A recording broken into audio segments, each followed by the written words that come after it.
My son's wife sent a text saying we are so grateful for you covering his therapy, but my mother-in-law wants Christmas to be just immediate family. I replied, understood. I saw your resort post, $15,500 vacation. The $1,200 therapy invoice due January 6th is all yours. That week I called a family meeting and brought every receipt. What happened next left them completely speechless. My name is Naomi, and at 34 years old, I never expected to be a widow, funding the extravagant lifestyle of people who openly despise me. 2 years ago, I lost my husband Thomas to a sudden heart attack. He was 20 years my senior, a fact his family never let me forget. To them, I was not a self-made woman who built a healthcare media company from the ground up. To them, I was just the young second wife, the interloper. The woman who had supposedly married into their wealthy dynasty for a free ride.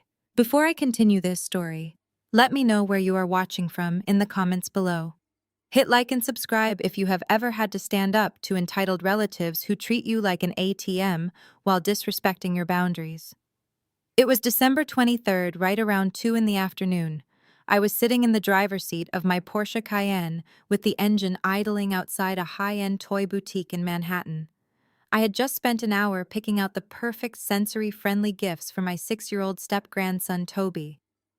That is when my phone buzzed with a text from Vanessa, my 25-year-old stepdaughter-in-law.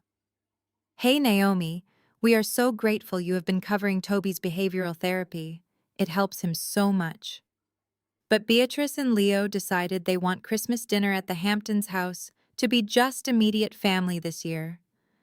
You understand, right?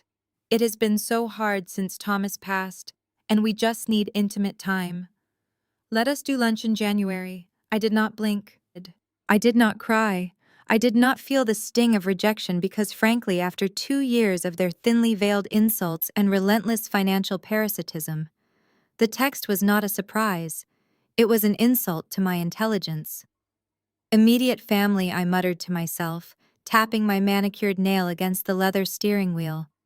I was married to Thomas for 5 years. I had paid for Leo and Vanessa's wedding. I was currently paying the astronomical tuition for the private school Toby barely attended. And yet when it was time for the lavish holiday dinner, I was conveniently excluded so my mother-in-law Beatrice could hold court without looking at the woman she despised. I opened Instagram. Sure enough, there it was at the top of my feed. Vanessa had posted a reel less than an hour ago, ski trip to Aspen. So blessed to give Toby the magical winter he deserves. The reel showcased a luxury chalet private ski instructors and Vanessa modeling a brand new designer ski suit. I knew exactly how much that specific Aspen package cost because my assistant had booked a similar one for a corporate client last month, $15,500 minimum. I switched back to my messages. I typed my response with deliberate, chilling calm. Understood. Have a great dinner. By the way, I saw your resort post. A $15,500 vacation looks beautiful. The $1,200 invoice for Toby's January therapy is due on the 6th. You will need to cover it. My card is no longer on file with the clinic. I hit send, tossed my phone onto the passenger seat, and pulled out into the New York traffic. I did not even make it 3 blocks before the Bluetooth display on my dashboard lit up. It was Vanessa. The phone rang loudly, the digital interface glowing aggressively in the dark cabin of the car. I let it ring 4 times before I pressed the answer button on the steering wheel. Naomi, are you kidding me right now? Vanessa's voice echoed through the car speakers, stripped entirely of the sickly sweet tone from her text. She sounded breathless and frantic. Hello, Vanessa. No, I am not kidding. Was there a typo in my message? I kept my eyes on the road, my voice perfectly level. You cannot just cut off Toby's therapy, she yelled. He needs that structure. You know, Leo and I are completely tapped out right now. The Aspen trip was mostly funded by Beatrice as an early Christmas gift to us. We just chipped in. Then I suggest you ask Beatrice to chip in for his medical bills, I replied smoothly. If she can afford an $8,000 ski lodge for a toddler who does not even know how to put on snow boots, She can certainly handle a $1,200 invoice. You are punishing a disabled child because your feelings got hurt over a dinner invitation. Vanessa's voice pitched upward, shifting immediately into her favorite role, the victimized mother. That is so sick, Naomi. Thomas would be disgusted with you. The mention of my late husband's name was supposed to be a low blow. Instead, it just fueled the cold fire burning in my chest. Thomas is dead, Vanessa. And my feelings are not hurt. I said, my tone dropping to a dangerous register. My intelligence is insulted. You do not get to banish me from my own family holiday table and then expect me to continue functioning as your personal bank. You are a 25-year-old woman with a husband. Pay your own bills. Before Vanessa could formulate another manufactured sob, there was a scuffling sound on the line. The phone was snatched away. Listen to me, you arrogant witch. It was Leo, my 26-year-old stepson. His voice was thick with entitlement and barely suppressed rage. You are not cutting off a single dime. That is my father's money. You are just the administrative babysitter for his accounts. You legally have to provide for my son. I let out a harsh, genuine laugh. I kept one hand steadily on the steering wheel, navigating the busy intersection. Your father's money. Is that what you still tell yourself, Leo? It is the truth, Leo shouted. The sound of ice clinking against glass in the background suggested he had already started drinking despite it being early afternoon. You walked into this family with nothing but a startup that barely made payroll. My dad built an empire. The trust fund he left is for his bloodline, not for you to hoard like a greedy dragon just because my grandmother does not want your tacky presents ruining her Christmas. My tacky presents, I echoed. I pulled up to a red light and gave the dashboard display my full attention. That is fascinating. Tell me, Leo, what exactly did you use to buy that vintage Rolex you love to flaunt? Because the last time I checked, you have not held a steady job since you quit your boutique consulting gig 3 years ago. You live in a $2 million condo, you drive a sports car, you do not even know how to change the oil on, and your wife spends more on cosmetic fillers than the average American makes in a year. Do you honestly believe Thomas's mythical trust fund is paying for all of that? I know it is. And I will drag you into court if you try to freeze my access to it. He roared into the phone. The lawyer will tear you apart, Naomi. We will expose how you are financially abusing the actual heirs. Let us talk about financial abuse, Leo. Your wife just posted a video bragging about a luxury ski trip to Aspen. $15,500. That is the minimum cost for the private chalet and the exclusive instructors she tagged in her little social media performance.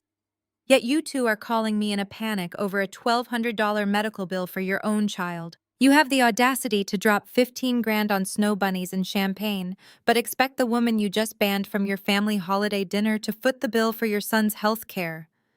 The Aspen trip is different, Leo stammered, trying to regain his aggressive footing. Beatrice paid for most of that. It was an early Christmas gift to help us decompress. It has been a hard year for Vanessa. Then Beatrice can pay the clinic. If your grandmother can afford an $8,000 ski lodge for a toddler who does not even know how to put on snow boots, she can certainly handle the $1,200 invoice. But let me make this crystal clear for you, Leo. The free ride is over. You pushed me too far this time. You cannot do this. You are legally bound to the trust. I am calling the bank. I am calling Andre. He will serve you with papers before the new year. Then go ahead and hire your lawyer. Just make absolutely sure you do not use the black credit card I gave you to pay his retainer fee. Because as of 5 minutes ago, that card is deactivated. The therapy clinic has been notified that my accounts are no longer associated with Toby's profile. You wanted a Christmas with just your immediate family. Congratulations, Leo, you got exactly what you asked for. Now figure out how to feed them yourself. I pressed the end call button on the steering wheel, cutting off his string of loud profanities. The sudden silence in the cabin of the Porsche was beautiful, but I knew the peace would not last. They thought they had me backed into a corner. They thought my fear of bad public relations and my lingering respect for Thomas would keep me obedient and paying their bills forever. The horn of a taxi behind me blared, signaling the light had turned green. I hit the gas, feeling a new sense of clear purpose crystallizing in my mind. Leo and Vanessa were just the noisy symptoms of the real problem. Beatrice was the ultimate disease. My 70-year-old mother-in-law had never worked a single day in her life. She had married into old money, watched her husband lose a massive chunk of it, and then attached herself like a leech to Thomas, her eldest son. When Thomas married me, she treated me like the hired help who had somehow tricked her brilliant boy into signing a marriage license. Right on cue, exactly 10 minutes after I hung up on Leo, my phone rang again. The caller ID flashed a name I was fully expecting to see. Beatrice Hamptons. I pressed the answer button, keeping my eyes on the road. Good afternoon, Beatrice. I assume you have heard the news. You vindictive, low-class little girl, Beatrice hissed. Her aristocratic cadence, usually reserved for charity galas and exclusive country club luncheons, was trembling with absolute venom.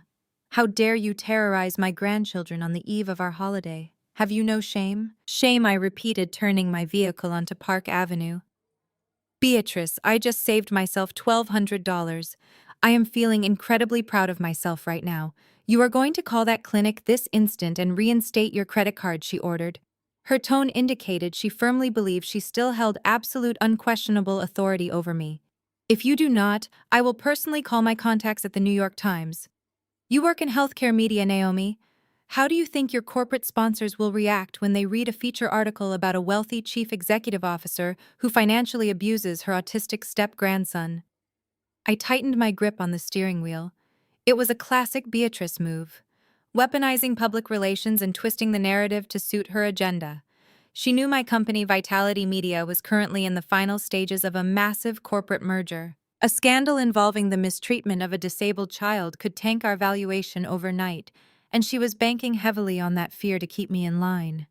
You would not dare drag Toby's medical records into the press, I challenged softly, deliberately testing her boundaries to see exactly how far she was willing to go. Watch me, she snapped back instantly. You owe this family, Naomi. Thomas gave you respectability. He elevated you from whatever working-class gutter you crawled out of. When he married you, he gave you a name that opened doors you could never have unlocked on your own. Do you honestly think those high-level venture capitalists would have taken a meeting with a nobody? It was the Thomas family name that built your little company. That was the ultimate gaslighting. When I met Thomas, he was already quietly drowning in terrible debt. I built my company with my own sweat, working 18-hour days, while Beatrice was busy redecorating the Hamptons estate for the third time. But she had repeated this lie to her friends and to herself so often that she actually believed it was the truth. If Thomas could see you now, he would be utterly disgusted. Beatrice continued, her voice dripping with manufactured sorrow. He loved that little boy. He wanted Toby to have the best care in the world. And you are spitting on his memory over a petty grudge just because you were not invited to a dinner party. You are proving every single thing I warned my son about you. I told him you were nothing but a gold digger who would abandon his bloodline the second he was gone.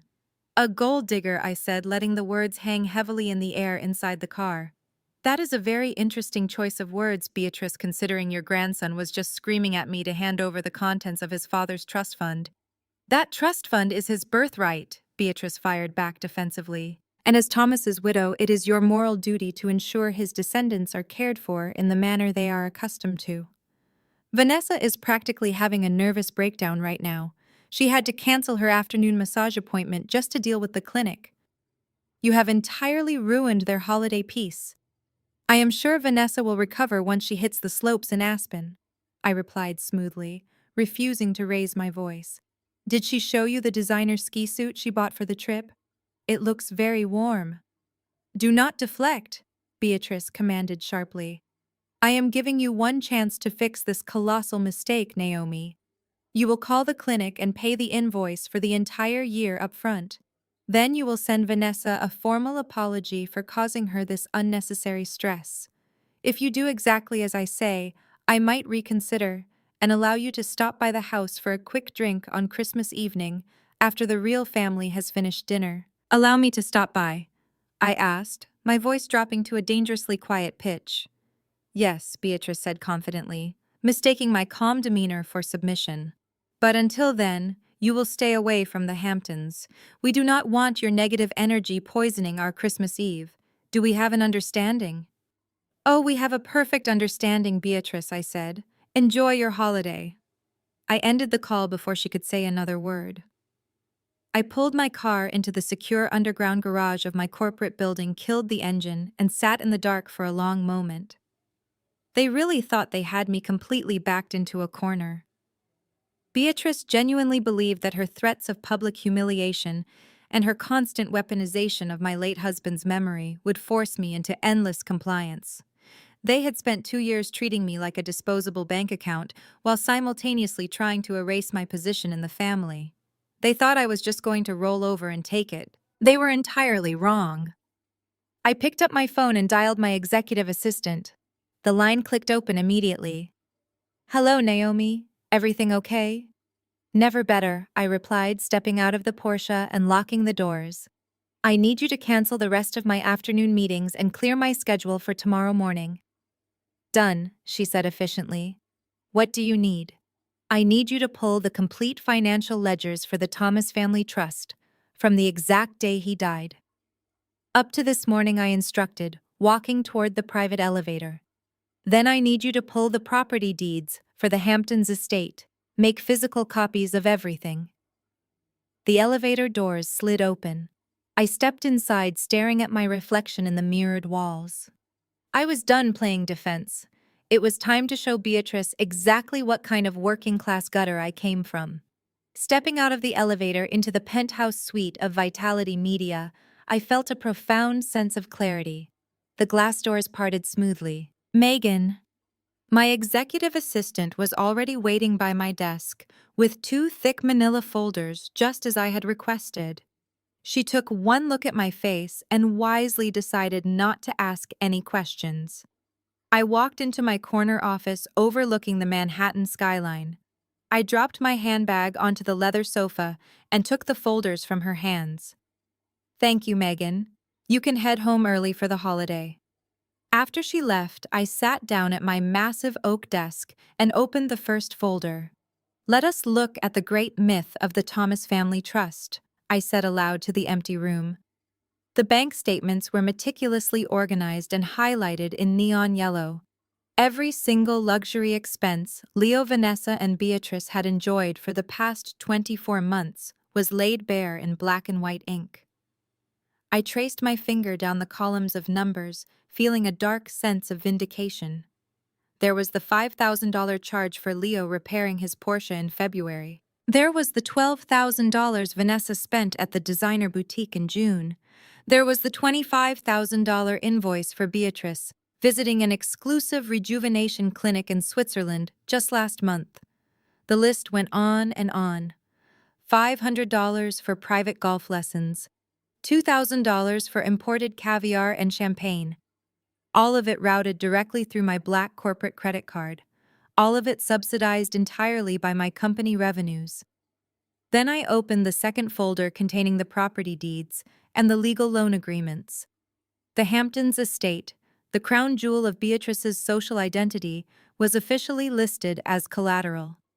I picked up my phone and dialed Andre. Andre is my brother-in-law married to Thomas's younger sister.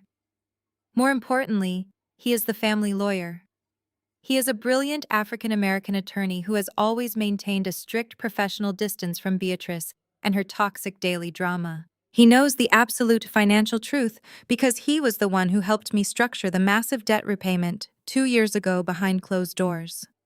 Andre answered on the second ring. Naomi, please tell me you are not calling to ask about the Aspen trip. My wife is already annoyed about Vanessa flaunting it online. I am calling to tell you I am cutting them off, Andre. All of them, as of today. There was a heavy pause on the line. Are you absolutely sure, Naomi? Once we open this door, there is no closing it. Beatrice will declare an all-out war. She will try to destroy your reputation. She already tried. I replied, my voice unwavering. She banned me from the Christmas Eve dinner because she only wants immediate family present. Then she demanded I continue paying Toby's medical bills while she bankrolls a luxury ski vacation for her deadbeat grandson. I am done playing the silent, unseen benefactor to people who treat me like dirt. I could hear Andre sighing deeply, a sound of reluctant but firm agreement. I have been telling you to cut the financial cord for 2 years, Naomi. Thomas left an $8 million disaster. You paid it off with your own money to protect the family name. They have zero idea how close they came to total public bankruptcy. They are going to find out tomorrow night, I said, my voice steady and cold. I am crashing the Hamptons dinner. I want you there, Andre. Bring the official documents regarding Addendum B. You are going to trigger the default clause, Andre asked, his tone shifting instantly from cautious brother-in-law to razor-sharp legal mode. The grace period on the collateral loan expired yesterday, I reminded him. I own the Hamptons house. I own the luxury cars. I own everything they currently think is theirs. Bring the paperwork, Andre. It is time for a severe reality check. I will see you tomorrow night, Naomi. Wear something intimidating. The next 24 hours passed in a blur of calculated preparation. I did not answer the 5 angry voicemails from Vanessa. I ignored the demanding text messages from Leo. I let the silence do the heavy lifting, letting their anxiety build to an absolute boiling point. By 6:00 on Christmas Eve, the Manhattan streets were quiet, covered in a fresh layer of white snow.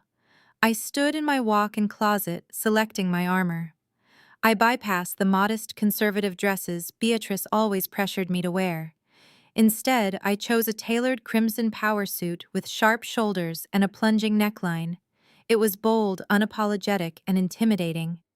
I paired it with the diamond tennis bracelet I bought for myself after my company hit its first 100 million in valuation. I packed the physical copies of the receipts into my designer leather briefcase. The drive to the Hamptons took exactly 2 hours. The snow fell gently against my windshield, a stark contrast to the absolute storm I was about to unleash. I pulled onto the private gravel driveway of the massive beachfront estate. The house was brilliantly illuminated. Luxury cars were parked along the edge, including Leo's Porsche and the vintage Mercedes Beatrice insisted on keeping. Through the expansive floor-to-ceiling windows, I could see the exclusive dinner party in full swing. Crystal glasses were raised. Waitstaff in crisp white uniforms circulated with silver trays of expensive appetizers. Beatrice stood at the head of the long mahogany dining table, draped in pearls, holding court like a queen among her wealthy socialite friends. She wanted immediate family. She wanted to pretend I did not exist. I stepped out of the car, the frigid ocean breeze biting at my face. I grabbed my briefcase. I did not bother knocking. I pushed open the heavy oak front doors and stepped into the grand foyer, my heels clicking loudly against the imported marble floor. The warmth of the Hamptons estate hit me the second I crossed the threshold. The air was thick with the scent of roasted duck-white truffles and expensive cedar wood burning in the massive stone fireplace. From the foyer, I could hear the delicate sound of a live string quartet playing a classical arrangement of winter carols. I walked purposefully toward the grand dining room, my crimson power suit a sharp contrast to the muted, elegant tones of the house. The moment I stepped through the arched doorway into the dining room, the conversation abruptly died. It was as if someone had pulled the plug on the entire party. One of the violinists fumbled a note, and the quartet slowly ground to a halt. 30 pairs of eyes turned to stare at me. These were Beatrice's closest allies. Wealthy investors, local politicians, and country club socialites, who had all been fed the carefully crafted lie that I was nothing more than a greedy outsider. Beatrice was standing at the head of the long mahogany table, a crystal champagne flute in her hand. When she saw me, all the color drained from her perfectly powdered face. For a fraction of a second, her mask slipped entirely, revealing the pure, unfiltered hatred she harbored for me. Then, realizing her prestigious guests were watching, she quickly plastered on a strained, artificial smile. Leo, who was seated halfway down the table, actually choked on his wine. He coughed violently, pounding his chest, while Vanessa shrank back into her velvet chair, looking like a deer caught in the headlights. At the far end of the table, Andre sat quietly. He did not look surprised. He simply took a slow, deliberate sip of his bourbon and leaned back in his chair, watching the scene unfold. Beatrice handed her glass to a passing waiter and marched toward me with quick, aggressive strides. She stopped barely 2 feet away, lowering her voice to a harsh, furious whisper that only I could hear. "What is the meaning of this, Naomi?" she hissed, her eyes darting nervously back toward her guests.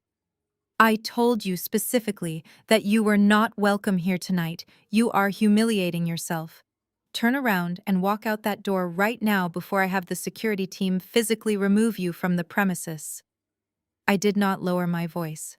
I spoke at a perfectly normal conversational volume, allowing my words to carry across the silent dining room. "I am not going anywhere, Beatrice. You said you wanted to celebrate with the immediate family. I was married to your son for 5 years. I paid for the very catering staff serving your guests tonight. I am exactly where I belong." A collective gasp rippled through the room. The wife of a prominent local judge whispered something to her husband behind her hand. Beatrice's face flushed a deep mottled red. Her carefully constructed image of the gracious, grieving matriarch was cracking wide open in front of her most important peers. "Keep your voice down," Beatrice demanded, stepping closer and attempting to grab my arm. "You are making a scene in front of my friends. You are drunk or out of your mind. I will not allow you to ruin my holiday with your pathetic attention-seeking behavior." I smoothly stepped out of her reach, adjusting my grip on my leather briefcase. "Do not touch me, Beatrice," I said coldly, "and I am entirely sober. I just decided I was tired of being the silent ghost in this family. I am tired of being the villain in the stories you tell your friends while you simultaneously rely on me to fund your extravagant reality." Leo abruptly stood up from the table, his chair scraping loudly against the hardwood floor. He threw his linen napkin down and stormed over to stand next to his grandmother. He puffed out his chest, trying to use his height to intimidate me. "Listen to me, you crazy witch!" Leo sneered, his face red with anger and alcohol. "You need to leave right now. You were not invited. You do not belong here. If you do not walk out that front door in the next 10 seconds, I am calling the police and having you arrested for trespassing." "Trespassing," I repeated, letting out a sharp, humorless laugh that echoed off the high vaulted ceiling. "That is a fascinating threat, Leo. Truly it is. But before you call the authorities, you might want to understand exactly who you are threatening and what it is going to cost you." I walked past him, ignoring his posturing entirely. I moved directly toward the center of the long dining table, right where the elaborate floral centerpiece was arranged. I placed my heavy leather briefcase flat on the polished mahogany surface and popped the twin brass latches. The sharp, metallic click sounded like a gunshot in the dead silent room. Every single guest at the table leaned forward in their chairs, completely captivated by the unfolding drama. Beatrice tried to lunge forward to stop me, but Andre suddenly stood up from his seat, raising a hand to halt her. "Let her speak," Beatrice, Andre said, his deep voice carrying absolute authority. "Let us see exactly what she brought here tonight." I opened the briefcase. I reached inside and pulled out 3 massive stacks of meticulously organized financial documents. Each stack was bound by heavy black binder clips and tagged with bright yellow sticky notes. I lifted the entire heavy bundle and slammed it down onto the polished mahogany table right next to the crystal vase of white winter roses. The heavy impact rattled the expensive silver cutlery and caused Vanessa to physically jump in her seat. "These," I announced, my voice echoing clearly across the expansive dining room, "are the official bank statements and credit card ledgers for the Thomas Family Trust. They cover the exact 24 months since my late husband passed away. I know Beatrice has told all of you that Thomas left behind a massive fortune. I know she loves to brag about the generational wealth of this family to anyone who will listen. But since she decided to exclude me from this intimate gathering because I am supposedly not immediate family, I decided it was time to share exactly how this immediate family survives." Beatrice lunged forward, her manicured hands grasping frantically at the papers. Naomi, stop this insanity right now, she hissed desperately. You are invading our private family matters. I slammed my hand down on top of the document, stopping her cold. Privacy, I asked sharply. You lost your right to privacy when you demanded I pay a $1,200 medical bill for your grandson while you simultaneously bankroll a $15,000 luxury ski trip to Aspen. I pulled the first highlighted page from the top of the stack and held it up high for the wealthy guests to see. Let us start with Leo, I said, turning my cold gaze to my 26-year-old stepson. He was currently gripping the edge of the table so hard his knuckles were completely white. On February 14th of this year, Leo brought his vintage Porsche into a luxury auto shop in Manhattan. He requested a custom exhaust system and extensive cosmetic repairs. The total came to exactly $5,400. Did the Thomas Family Trust pay for that? No, it did not. The charge was run directly through my corporate black card. Murmurs broke out immediately among the guests. A prominent local real estate developer sitting near the end of the table raised his eyebrows in absolute shock. Leo tried to stand up, his face flushing a dark, angry red. That was a loan. He stammered loudly, trying to save face in front of the crowd. I told you I was going to pay you back when my consulting business took off. Your consulting business does not exist, Leo, I shot back without missing a beat. You do not even have a business license. I pulled the next highlighted page, tossing it casually toward Vanessa. Then we have Vanessa, I continued. On June 2nd, she visited the Hermes boutique on Madison Avenue. She purchased a designer bag and several imported silk scarves. The grand total was $12,850. Vanessa, did you use your husband's grand inheritance for that shopping spree? No, you did not, because the invoice was paid entirely by Vitality Media, my company. Vanessa opened her mouth to speak, but no words came out. She looked frantically at Leo and then at Beatrice, her face burning with profound humiliation as the surrounding guests began to actively whisper. And let us not forget the matriarch of the family, I said, picking up a thick packet of invoices and turning directly to Beatrice. Just last month, Beatrice spent 3 weeks at a private rejuvenation clinic in the Swiss Alps. She told everyone at the country club it was a spiritual retreat to heal from the profound grief of losing her son. The reality is that it was a $25,000 cosmetic vacation. And just like the sports car, and just like the designer handbags, every single penny was paid by the working-class outsider she despises so much. The silence in the dining room became deafening. The elite guests Beatrice had so carefully cultivated over the decades were staring at her with a mixture of pity and absolute disgust. In their exclusive world, running out of money was a quiet tragedy, but lying about it and living off someone you publicly insulted was an unforgivable social crime. You are lying, Beatrice gasped, her chest heaving as she struggled to breathe. These documents are forged. Thomas left us millions. He promised me we would never have to worry. If Thomas left you millions, then why is your personal checking account overdrawn by $300? I fired back, pulling the final bank statement and sliding it directly in front of her shaking hands. Why did you call my office last Tuesday begging my assistant to rush the payment for the landscaping crew? For 2 years I have paid for the food on this table, the electricity in this house, and the clothes on your backs. I funded this entire grand illusion of wealth. But today you pushed me entirely too far. The absolute silence in the dining room was shattered by a sudden dramatic sob. Everyone turned their heads toward the middle of the table. It was Vanessa. She had buried her face in her hands and was now crying hysterically, her shoulders shaking with exaggerated grief. She stood up slowly, leaning against the table for support, as if the sheer weight of my cruelty was physically crushing her. How could you do this, Naomi? She wailed, her voice trembling perfectly. How could you come into our home on Christmas Eve and tell these horrible lies about us? You are trying to destroy our family just because you are jealous of the bond we share. I watched her performance with zero sympathy. The wealthy guests, however, looked uncertain. Vanessa was young, and she was playing the role of the bullied young mother to absolute perfection. She wiped a tear from her cheek, smudging her expensive mascara, just enough to look vulnerable. "You are cutting off a helpless child!" Vanessa cried out, turning her tear-streaked face toward the audience of socialites and politicians. "My son needs his medical treatments. Toby has special needs, and she is cutting off his clinic funds right before the holidays. She is punishing a little boy because she feels left out. What kind of monster does that?" A few of the guests exchanged sympathetic glances.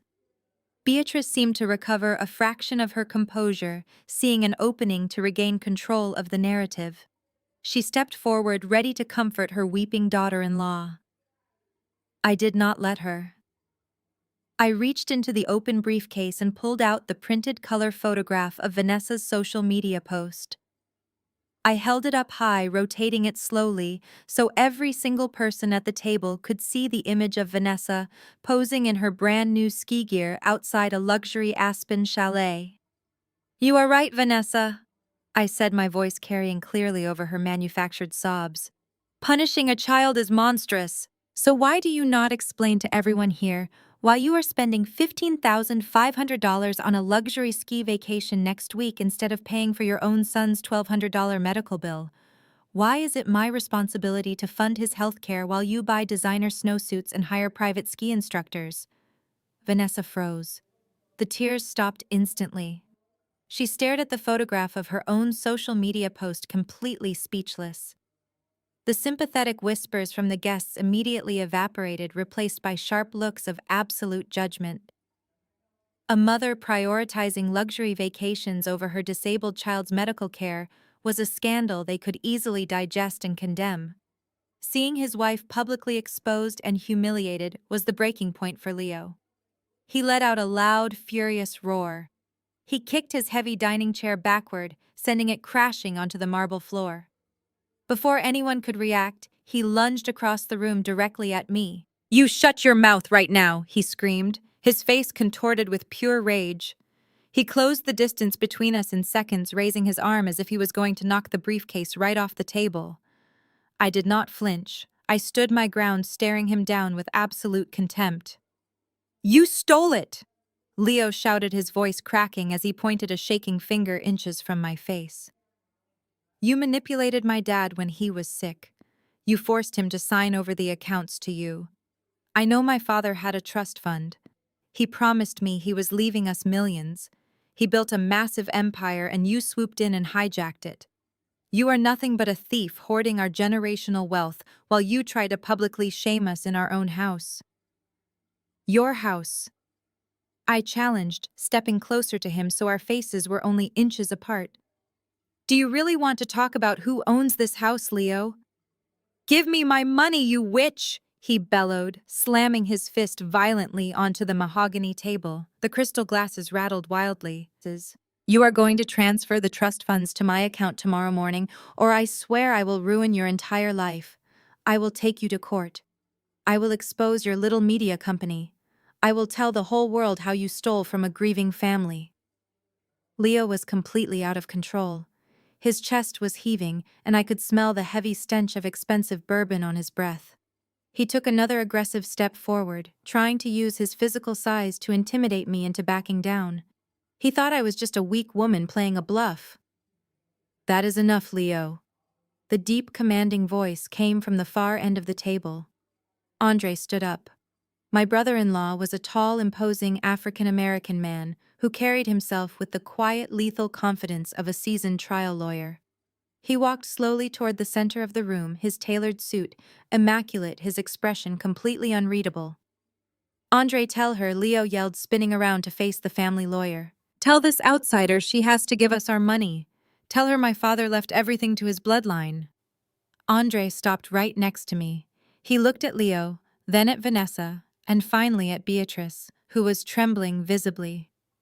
He reached inside his own tailored jacket and pulled out a sealed legal document. "She did not steal anything," Leo Andre said, his voice echoing in the dead silent room. "It is time you all heard the truth." Before Andre could break the seal on the heavy manila envelope, Beatrice violently stepped in front of him. Her face was contorted into a mask of pure desperation and aristocratic fury. She held up her hand, physically blocking the tall lawyer from stepping any closer to the center of the mahogany table. "Do not speak another word, Andre," she commanded, her voice shaking but loud enough to command the room. "You are the family lawyer. You work for us. You do not get to come into my home and collaborate with this manipulative little social climber to humiliate my bloodline." Beatrice turned her back on Andre and faced the silent audience of socialites, politicians, and elite investors. She took a deep breath, forcibly smoothing the front of her expensive silk dress, attempting to regain her regal composure. She pointed a manicured finger directly at my chest. "Look at her," Beatrice announced, her tone dripping with absolute disdain. "Look at this 34-year-old woman standing here in her designer suit trying to play the ruthless corporate titan. Do you all want to know the real truth about Naomi? Do you want to know who she was before my son took pity on her and gave her his respectable name?" I crossed my arms and tilted my head, waiting. "Please, Beatrice," I said calmly. "Enlighten us. She was an absolute nobody," Beatrice spat out. She grew up in a tiny rundown house with parents who probably never saw a six-figure bank account in their entire lives. She went to public schools. She had no pedigree, no connections, and absolutely no future in our exclusive world. When Thomas met her, she was running a pathetic little startup out of a rented basement office, struggling to make payroll every single month. Beatrice began to pace slowly around the table, addressing her wealthy guests, as if she were delivering a closing argument in a courtroom. "My son Thomas was a giant in this city. He came from a lineage of wealth and profound influence. He saw this desperate young woman, and he felt sorry for her. He married her. He gave her the Thomas last name. And the second she had that name, every single door in Manhattan suddenly flew open for her." She paused, letting the weight of her words settle over the room. "The venture capitalists who funded Vitality Media did not invest in Naomi. They invested in my son's reputation. They gave her money because she was a Thomas. Her entire healthcare media empire is nothing but a byproduct of our family legacy. We built her company. We gave her that black credit card she loves to wave around so much. And now she has the absolute audacity to stand in my dining room on Christmas Eve and claim that we are the ones leeching off of her." Leo, emboldened by his grandmother's vicious speech, sneered and crossed his arms. "Exactly," he chimed in. "You are nothing without my dad. You are just a glorified secretary who stole the keys to the castle." I let the silence stretch for a long moment. I looked around the room at the faces of the wealthy elite. Some of them looked convinced by Beatrice's performance. The old money crowd always loved a narrative that validated their inherent superiority over self-made outsiders. I uncrossed my arms and leaned my hands on the edge of the mahogany table, right next to the stacks of financial receipts. "That was a beautiful story, Beatrice." I said, my voice soft but razor sharp. "It really belongs in a fiction novel. You are absolutely right about my background. I did grow up in a modest house. I did attend public schools. I learned the value of a dollar by working 18-hour days instead of attending country club luncheons. But let us examine the glaring flaw in your little fairy tale." I picked up one of the bank statements and held it up in the air. "If the Thomas legacy is so incredibly powerful, and if your family name is the magical key that built my entire corporate empire, then why exactly is the Thomas Family Trust completely bankrupt?" Beatrice flinched as if I had struck her across the face. "If your son was a financial giant who handed me my success," I continued, taking a step closer to her, "why did his own mother have to call my office crying last Tuesday because her personal credit card was declined at the grocery store? Why did the great Thomas legacy need the working-class nobody to pay the landscaping crew so the neighbors would not notice the grass dying?"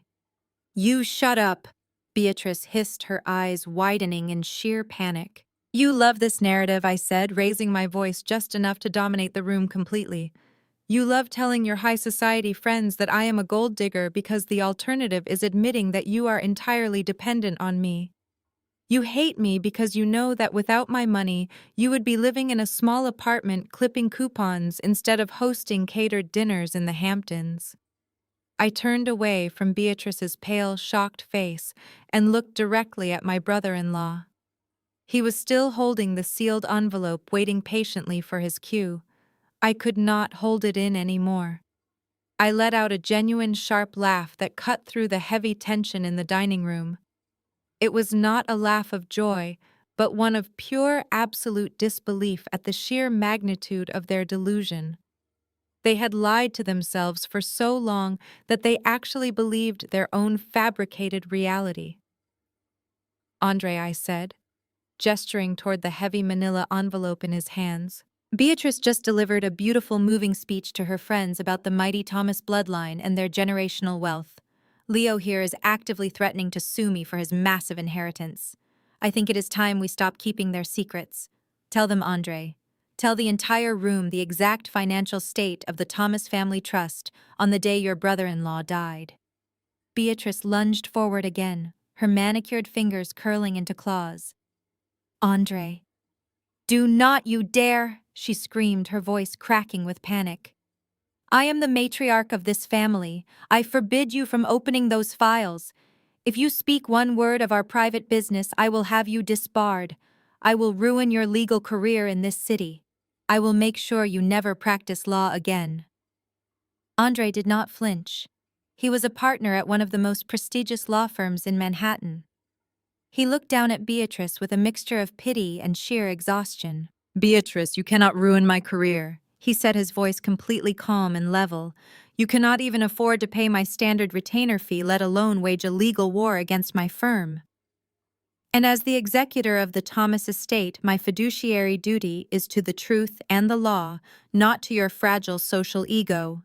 You demanded immediate family tonight. Well, I am immediate family, and I am tired of watching you crucify the only person holding your life together. Leo stepped up next to his grandmother, trying to look imposing but failing miserably. He pointed a shaking finger at the lawyer. What are you talking about, Andre?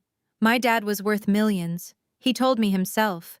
He promised me the trust was locked up for me and Vanessa to use whenever we needed it. You are supposed to be protecting my assets. Andre turned his steady dark gaze to the 26-year-old. Your father told you a lot of things, Leo. He wanted you to look up to him. He wanted to maintain the image of the invincible titan of industry. But the reality of his empire was entirely different from the bedtime stories he fed you.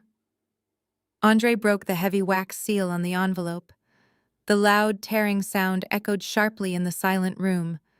The wealthy guests leaned in closer, unable to look away from the spectacular collapse of the Thomas family facade.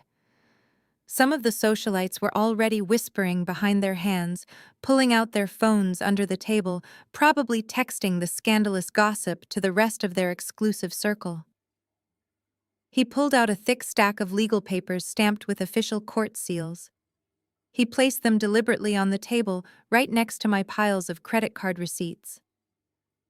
When Thomas passed away 2 years ago, Andre began, his voice projecting clearly so that every single person in the room could hear every word. I was tasked with auditing his entire estate. I combed through every bank account, every investment portfolio, and every shell company he had set up over the decades. I sat in my office for 3 weeks trying to untangle the financial mess he left behind. Vanessa let out a nervous little whimper, clutching her husband's arm. But the trust fund, she interrupted, her voice shaking violently. The money for Toby. The money for our future. It has to be there. You are just hiding it from us. There is no trust fund, Vanessa, I said, sharply cutting her off. There never was a magical vault of gold waiting for you to unlock it. Naomi is telling the absolute truth, Andre confirmed, tapping the heavy legal documents with his index finger. The Thomas family trust you all keep screaming about, claiming as your birthright, is nothing but a hollow shell. It does not exist. It has not existed in any meaningful way for nearly a decade. Beatrice grabbed the edge of the mahogany table, her knuckles completely white. She looked like she was about to faint. No, she whispered, shaking her head rapidly. No, that is impossible. Thomas was a genius. He made brilliant investments. He made terrible investments, Beatrice Andre corrected her sternly. He poured money into failing commercial real estate. He funded startups that went completely bankrupt. And when the legitimate money ran out, he started borrowing heavily to maintain the illusion of your high society lifestyle. You spent money faster than he could ever make it. By the time his heart finally gave out, Thomas was not a wealthy titan of industry. By the time his heart finally gave out, Thomas was drowning in a sea of catastrophic liabilities. Andre said, projecting his deep, authoritative voice over the collective gasps of the dining room. He reached into the thick stack of court-sealed papers and deliberately pulled out a summarized ledger, placing it squarely on the mahogany table right in front of Beatrice. The heavy paper landed with a soft thud that seemed to echo.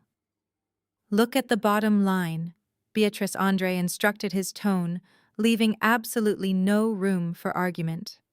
"Look at the number printed in red ink. Thomas did not leave you a generational trust fund. He left you an $8 million mountain of debt. $8 million owed to commercial banks, private lenders, and high-stakes offshore casinos." Beatrice stared at the paper as if it were a venomous snake. The murmurs among the wealthy elite guests escalated instantly into a chaotic symphony of shocked whispers. In their exclusive social circles, an $8 million debt was not just a simple financial misstep, it was a spectacular and unforgivable ruin. "That is a complete lie," Leo shouted, his face twisting into an ugly mask of denial. He marched around the table and snatched the ledger out of his grandmother's trembling hands. "You fabricated these documents with her. My father was a financial genius. He would never gamble away our money. He had offshore accounts. He had hidden assets waiting for me and Vanessa. You two are running a massive scam to steal our inheritance." Andre did not even raise his voice, meeting Leo's frantic, aggressive energy with absolute icy professionalism. "There are no hidden assets, Leo. Your father had a severe and destructive gambling addiction that he managed to hide from every single one of you. He spent his weekends taking private jets to underground poker games in Macau and Monaco, surrounding himself with enablers. When he lost all of his liquid cash, he started leveraging the family properties to stay at the card tables, convinced he could win it all back in one lucky hand." Andre pointed a long finger at the documents in Leo's hands. "Turn to page 4. Look at the signatures. He mortgaged the Manhattan penthouse to the absolute limit. He took out massive predatory loans against this very estate in the Hamptons. He pawned the generational wealth you keep screaming about to cover his spectacular losses. He borrowed from dangerous people who do not negotiate gracefully." Vanessa covered her mouth with both hands, letting out a muffled, terrified shriek. "So we have nothing?" she asked, her voice trembling violently as she looked around the luxurious dining room. "Toby's future, the inheritance, the properties. You are telling me it is all completely gone. It was gone 3 years before Thomas even passed away." Andre corrected her, flatly adjusting his tailored suit jacket. "The banks were actively preparing to foreclose on this Hamptons estate the very week of his funeral. The private creditors were lining up to seize the luxury cars, the art collection, the jewelry, and every single bank account tied to the Thomas family name.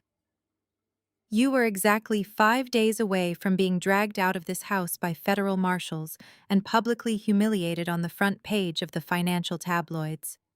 The color drained entirely from Beatrice's face. She sank heavily back into her velvet chair, her regal posture entirely collapsing. The heavy diamond necklace around her throat suddenly looked like a tight chain dragging her underwater. She looked up at the African-American lawyer, her eyes wide and bloodshot, stripping away decades of arrogant pride in a single moment. "If we were entirely bankrupt," Beatrice whispered, her voice barely audible over the ringing silence of the room, "then how did we keep this house? How did we pay for that massive funeral?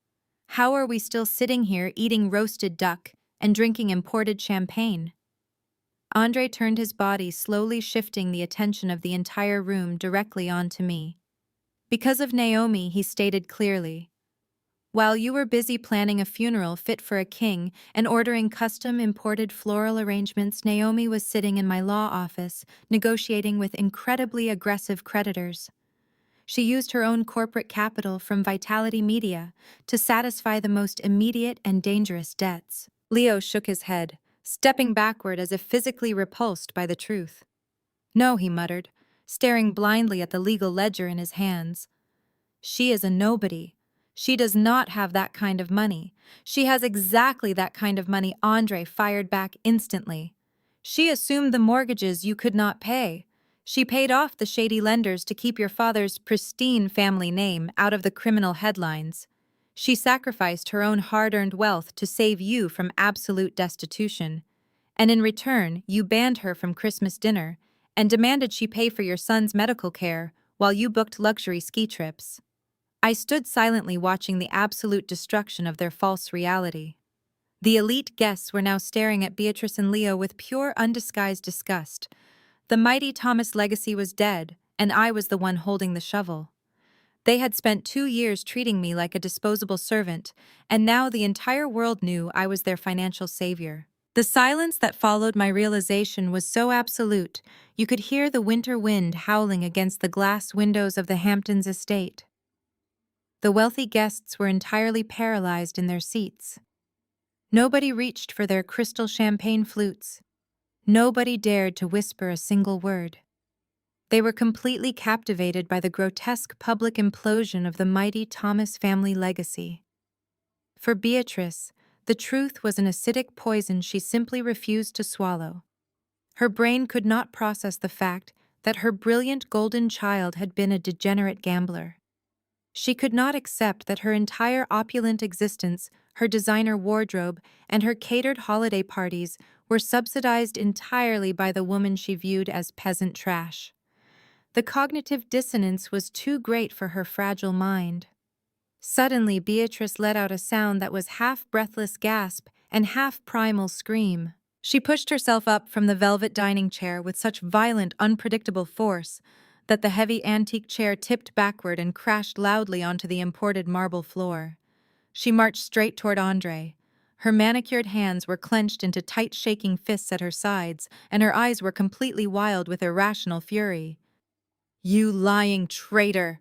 Beatrice shrieked, the veins bulging visibly in her neck. Before anyone in the room could react, she raised her right hand and slapped Andre squarely across the face. The sharp, violent crack of her palm against his cheek echoed like a gunshot through the cavernous dining room. Several of the elite guests cried out in genuine shock. The prominent real estate developer sitting near the end of the mahogany table actually stood up, looking as if he might need to physically restrain the elderly woman. Andre did not stagger back. He did not flinch. He did not even raise a hand to touch the red mark rapidly blooming on his jawline. The tall African-American lawyer simply turned his head slowly back to face Beatrice. His expression was no longer professional and detached. It was utterly glacial, radiating a quiet, lethal menace. Beatrice was hyperventilating, pointing a trembling finger right between his eyes. "You forged these documents," she screamed, her voice cracking severely under the strain of her hysteria. "You and this manipulative gold digger hatched a criminal conspiracy to steal my family fortune. You think you can march into my home, hand me fake bank ledgers, and convince me that my son was a pathetic failure. Thomas was a king. You are just a bitter man trying to ruin us to hand our money to this gutter trash." Andre stared down at her, his imposing posture entirely unbothered by her physical attack. "If you ever raise your hand to me again, Beatrice, I will have you arrested for assault before the dessert course is even served." He stated, his voice a low, dangerous rumble. "Every piece of paper on this table is certified by a federal judge. I did not invent your son's catastrophic gambling addiction. I did not invent his offshore debts. And I certainly did not invent the fact your current checking account is overdrawn." "You are lying," she chanted, shaking her head back and forth rapidly, like a petulant child throwing a vicious tantrum. "She paid you off. Naomi paid you to humiliate me in front of my closest friends." I stepped forward, moving right next to Andre. "Paid him off with what, Beatrice?" I asked, my tone slicing through the room like a newly sharpened blade. If I am just a working-class nobody who married your son solely for his millions, then where exactly did I get the financial resources to bribe a senior partner at a top Manhattan law firm? Your logic is completely falling apart and your esteemed friends are watching you unravel. Leo pushed his way past his grandmother, stepping up to me with his fists heavily balled. "Shut up!" he roared loudly at me. "My dad would never do this to me. He promised me the investment properties. You tricked him into signing everything over when he was sick in the hospital." "I know you did. You used your corporate legal loopholes to steal my birthright." "Your birthright, Leo." I laughed harshly, making him flinch backward. "Your glorious birthright was $8 million of toxic debt and underground casino enforcers who were a week away from breaking your legs to get their money back. I did not steal your inheritance. I bought your worthless debt to keep your last name out of bankruptcy court." Vanessa collapsed, weeping. "What about Aspen?" she wailed, ignoring the massive legal disaster entirely to focus on her immediate loss. "The Aspen trip is canceled," Vanessa Andre said firmly. "Your credit cards are frozen. Naomi instructed the bank to cut the lines of credit today." "Your credit lines are gone, Vanessa," I said, stepping directly into her line of sight. "And they are never coming back. You might want to return that designer ski suit tomorrow morning because you are going to need the cash to buy groceries next week." Vanessa gasped, covering her face as she sank back into her chair. Beatrice stood frozen, her eyes darting frantically between me and the wealthy guests, who were now staring at her with unabashed pity and revulsion. The prominent local politician who had always praised Beatrice's philanthropy looked away, avoiding her gaze entirely. "Let me paint a very clear picture for everyone in this room." I continued, my voice echoing off the high ceiling.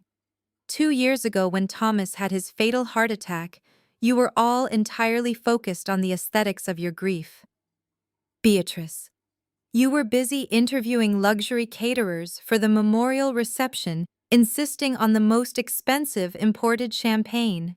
Leo, you were busy calling your tailor for a custom black suit. None of you noticed that the family lawyer and I spent the entire week locked in a cold conference room fielding aggressive phone calls from offshore creditors. The federal banks were the easiest to handle. I explained, walking slowly around the mahogany table. They just wanted their money. They threatened to foreclose on this exact house the week of the funeral. But the private lenders, the casino bosses, the underground enforcers Thomas borrowed from to fund his absolute delusion, they were much worse. They threatened to go directly to the press. They were going to splash the mighty Thomas family name across every financial tabloid in the country.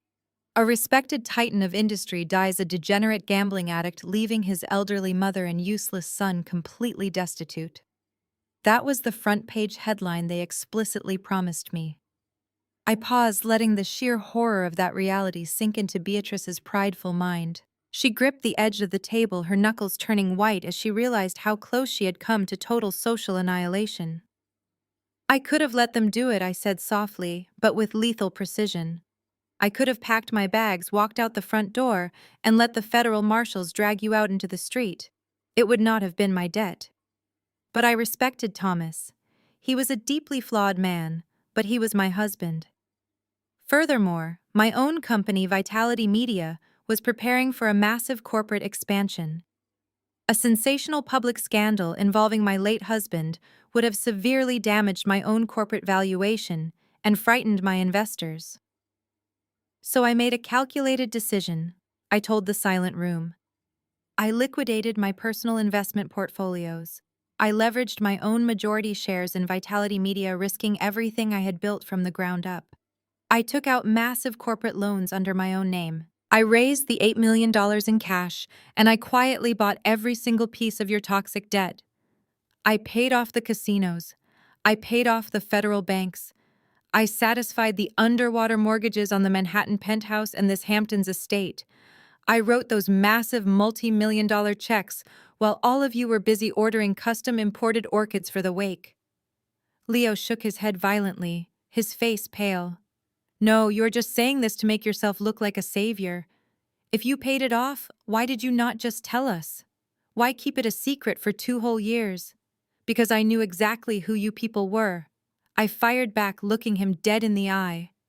I knew that if I told Beatrice she was bankrupt, her fragile aristocratic ego would completely shatter. I thought if I quietly maintained the illusion of the family wealth, it would give you all time to properly grieve. It was a stupid, naive mistake on my part. I actually believed that if I gave you grace and financial peace, you might eventually treat me with basic human decency. I walked back toward the stacks of bank statements resting on the table. But the exact opposite happened. The more I paid, the more arrogant you became. After the funeral, the massive bills kept rolling in. The staggering property taxes for this estate, the monthly maintenance fees for the luxury condo Leo refuses to move out of, the exclusive country club membership dues Beatrice simply could not live without. Every single month, I quietly wired the funds from my corporate accounts to the estate accounts so your checks would not bounce. You thought the Thomas Family Trust was a magical bottomless well, I said, my voice rising with absolute authority. You never once bothered to look at the routing numbers on the incoming wire transfers. You just kept swiping the black card I gave you. You bought Hermes bags and vintage watches with the money I earned, staying up until 3 in the morning securing media contracts. You funded your ridiculous high society fantasy entirely with my sweat and my intelligence. And how did you repay me? I asked, gesturing toward Beatrice, who was now trembling uncontrollably. You called me a gold digger to anyone who would listen. You treated me like a peasant who should be grateful to breathe your air. You banned me from this dinner tonight because I was not blood. Well, Beatrice, you are about to find out exactly what your blood is worth without my money backing it up. Beatrice stared at me, her mouth opening and closing silently like a suffocating fish. She looked around the expansive dining room, desperately seeking a single sympathetic face among her wealthy peers. She found absolutely none. The elite guests she had cultivated for decades were actively turning away from her. The prominent real estate developer leaned over and whispered something to his wife, who immediately began gathering her cashmere shawl. The grand illusion of the Thomas family supremacy was entirely dead, and the smell of the roasted duck sitting on the mahogany table was suddenly nauseating to everyone present. But Leo was entirely immune to reality.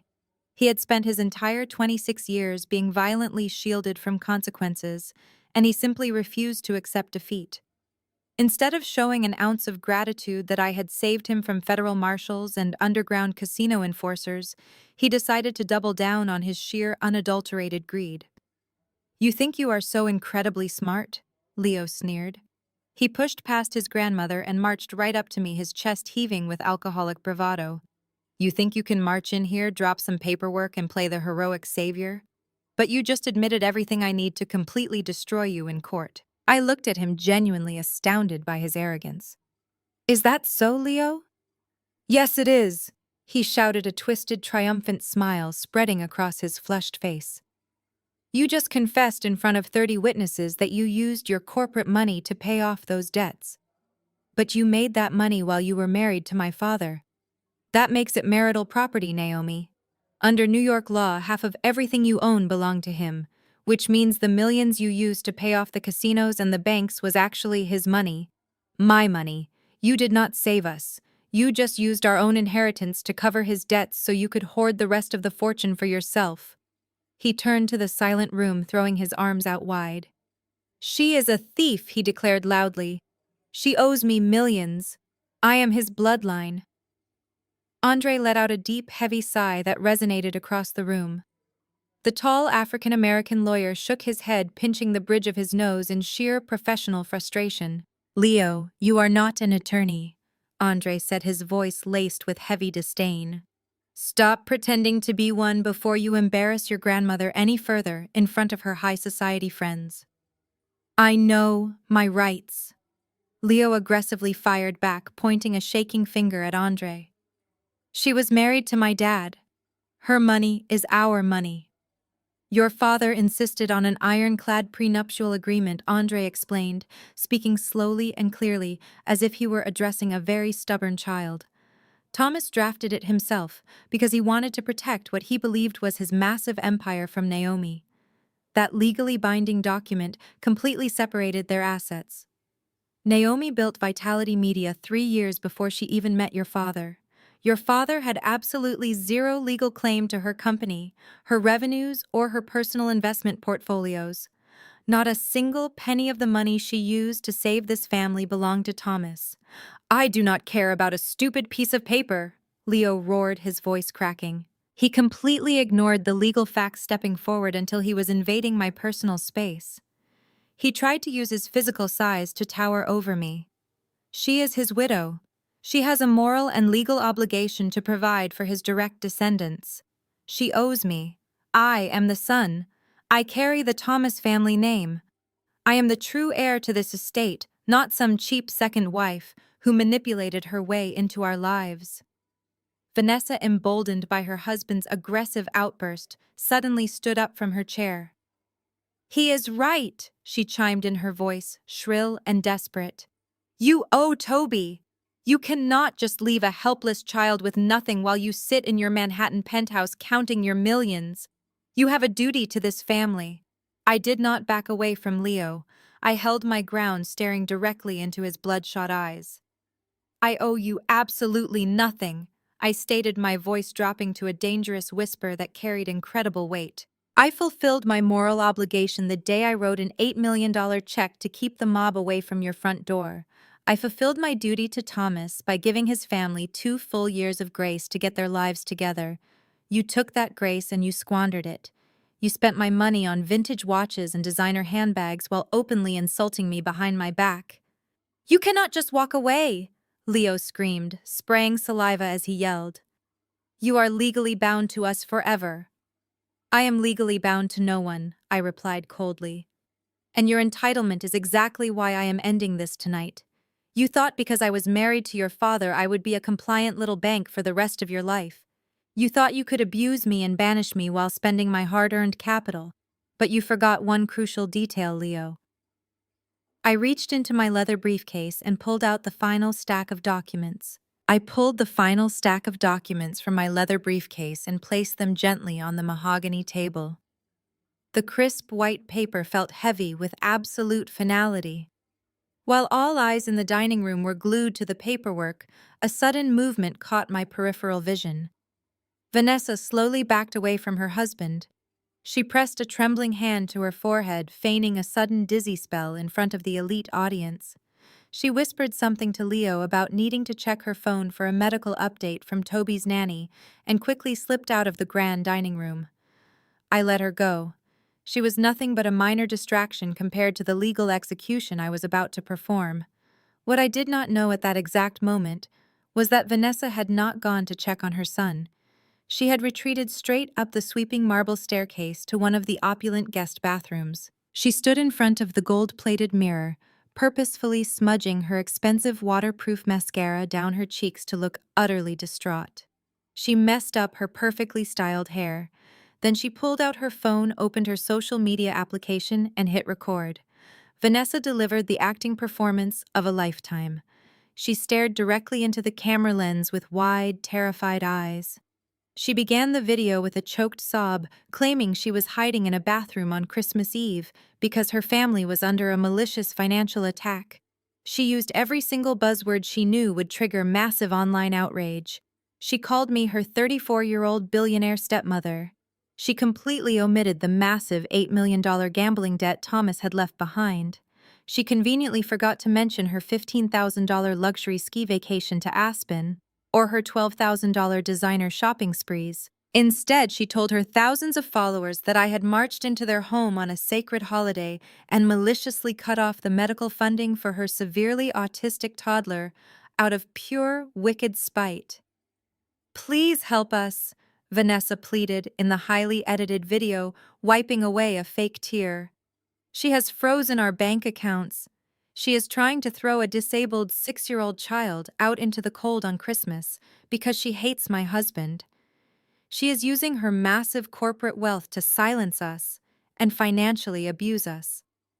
Please share this video so the world knows what the Chief Executive Officer of Vitality Media is really doing behind closed doors.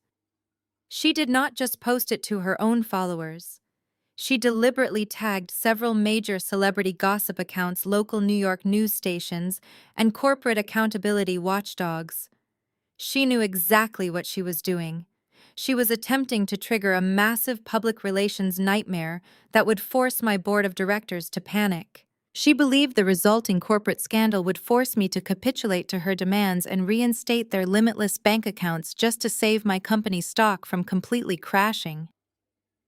Downstairs in the dining room, I stood in front of Beatrice and Leo, completely unaware of the digital bomb that had just been detonated. I tapped my manicured fingernail against the final stack of legal documents. Vanessa slipped back into the dining room, her phone clutched tightly to her chest. She stood behind Leo and gave him a very subtle nod. A sudden wave of smug confidence washed over Leo's face.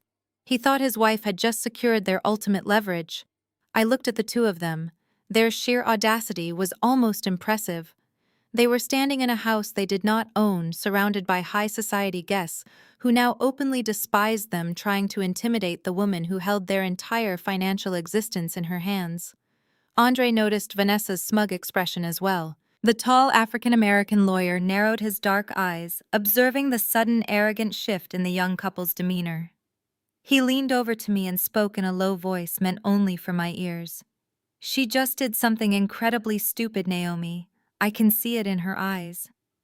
"Let her," I whispered back without breaking eye contact with Leo.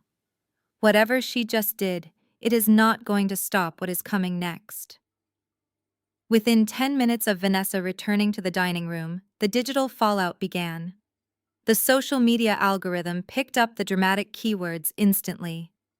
Wicked stepmother, autistic child billionaire, corporate abuse. People love an easy villain, and Vanessa had painted me as the ultimate monster.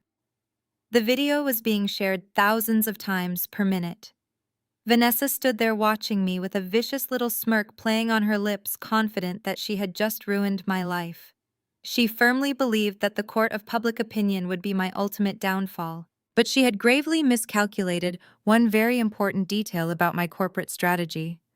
My phone began to vibrate violently inside my leather briefcase. The buzzing sound was obnoxiously loud against the polished mahogany table, cutting right through the heavy tension in the dining room. I glanced down. The caller identification flashed the name David. He was the chairman of the board for Vitality Media and my lead corporate investor. David was a ruthless businessman who never called anyone on Christmas Eve unless the building was literally burning to the ground. I pulled the phone out and answered it, pressing the speaker button so the entire room could hear exactly what was happening. "David," I said calmly, "happy holidays. What can I do for you?" "Naomi, what in the absolute hell is going on?" David shouted, his voice echoing sharply from the small device.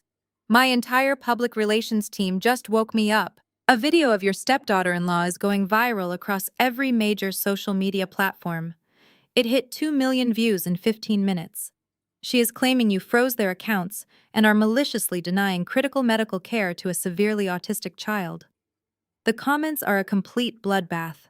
People are organizing active boycotts of our sponsors. The executives from the upcoming merger are blowing up my secondary phone. "Tell me this is a sick joke." Vanessa let out a sharp, triumphant laugh. She stepped out from behind Leo, her arms crossed over her chest, looking incredibly pleased with herself. Beatrice, who had been slumping in her chair just moments ago, suddenly sat up straight. The matriarch quickly connected the dots, realizing her daughter-in-law had just launched a nuclear public relations strike against my corporate empire. A wicked, satisfied smile slowly crept across Beatrice's pale face. She actually thought they had checkmated me. "It is not a joke, David," I replied, my voice steady and completely devoid of panic. "Vanessa is throwing a digital temper tantrum because I refuse to continue funding her luxury ski trips to Aspen." "I do not care about a ski trip," Naomi, David barked back, his anxiety spiking. "We are 3 weeks away from closing a 9-figure merger. Our corporate partners do not want to inherit a massive public scandal involving disabled children. You need to fix this right now. Pay whatever you have to pay to get that video taken down and issue a public apology immediately." Leo stepped forward, practically vibrating with arrogant energy. You hear that, Naomi? He sneered, pointing a finger at my phone. Your boss is telling you to surrender. You are going to transfer the trust funds to my account tonight, and you are going to buy my wife a public apology gift, or we go live on national television tomorrow morning and ruin you permanently. I kept my eyes locked on Leo as I spoke back into the phone. David listened to me very carefully. I instructed, projecting absolute unshakable authority. Do not issue a press release. Do not contact any crisis management firms. Do not engage with the media at all. Let the video stay up. Let it get 10 million views. I want her to dig this hole as deep as humanly possible. I will handle the family tonight. Enjoy your eggnog. I ended the call and tossed the phone back into my briefcase. You are insane. Vanessa spat out her smug smile, faltering slightly at my complete lack of terror. Your company is going to tank. You are going to lose everything you built because you are too stubborn to just write a check. I am not going to lose a single thing, Vanessa, I replied, taking a slow, deliberate step toward her. But you are. You thought a viral video was your ultimate leverage. You thought you could publicly extort me into funding your pathetic existence forever. You forgot that I do not negotiate with terrorists, and I certainly do not negotiate with spoiled, entitled children. I turned my head and looked directly at the family lawyer. Andre had been standing completely still, watching the young couple seal their own absolute doom. Andre, I said, my voice dropping to a terrifyingly cold register. Execute Addendum B. Andre did not hesitate. He reached into his tailored suit jacket, pulled out a sleek silver fountain pen, and stepped right up to the mahogany table. He flipped open the final stack of heavy legal documents I had placed there earlier. Wait, what is Addendum B? Beatrice demanded, her temporary confidence instantly vanishing. What are you signing, Andre? Stop right now. Addendum B. Beatrice, Andre explained without looking up from the paperwork as he quickly and sharply signed his name on the bottom line. It is the acceleration clause embedded deep within the $8 million debt restructuring agreement Naomi orchestrated 2 years ago. It strictly stipulates that if any member of the Thomas family initiates a hostile public action against Naomi or Vitality Media, the grace period on the loan is immediately terminated. Andre capped his pen with a sharp, metallic click. It means the debt is called due in full, right this very second, Andre announced, looking directly at Leo. And since you cannot produce $8 million in cash tonight, Naomi officially takes immediate unhindered ownership of all collateral assets. I did not stay to watch the remaining color drain from their faces. I picked up my leather briefcase, turned my back on the silent dining room, and walked out the front doors of the Hamptons estate. The crisp winter air felt incredibly refreshing. I drove back to Manhattan that night, feeling a profound sense of peace I had not experienced in 2 entire years.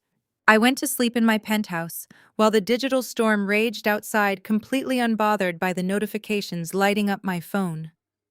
When the sun rose on Christmas morning, the brutal reality of Addendum B began to systematically dismantle their lavish lives. Beatrice was the first to experience the immediate consequences of her profound arrogance. She woke up shivering in her master suite. The heavy silk blankets were not enough to stop the biting winter cold, seeping through the massive windows. She reached out to turn on her bedside designer lamp, but the room remained pitch black. Frowning, she pushed herself out of bed and flicked the main light switch on the wall. Nothing happened. Assuming it was a simple winter power outage, Beatrice wrapped herself in a thick cashmere robe and marched into her ensuite marble bathroom to take a hot shower. She turned the gold-plated faucet. A single pathetic drop of freezing water fell into the pristine tub before the pipes let out a hollow, rattling sigh. The water was completely shut off. Panic began to claw at her chest. Beatrice grabbed her cell phone to call the estate manager. She dialed the number, but the call immediately failed. She looked at the top corner of her screen. Her cellular service had been suspended. I had contacted the utility companies and the telecommunications provider at 6 in the morning. Since I was now the sole legal owner of the estate and the primary account holder for their family phone plans, I simply canceled the services. The Hamptons mansion was no longer a palace of luxury. It was a freezing, dark, empty shell.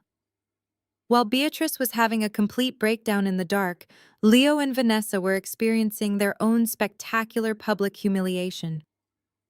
They had driven back to their Manhattan condominium the night before, convinced that my legal threats were just empty posturing. To soothe their bruised egos and celebrate their viral video, they decided to do some early morning luxury shopping.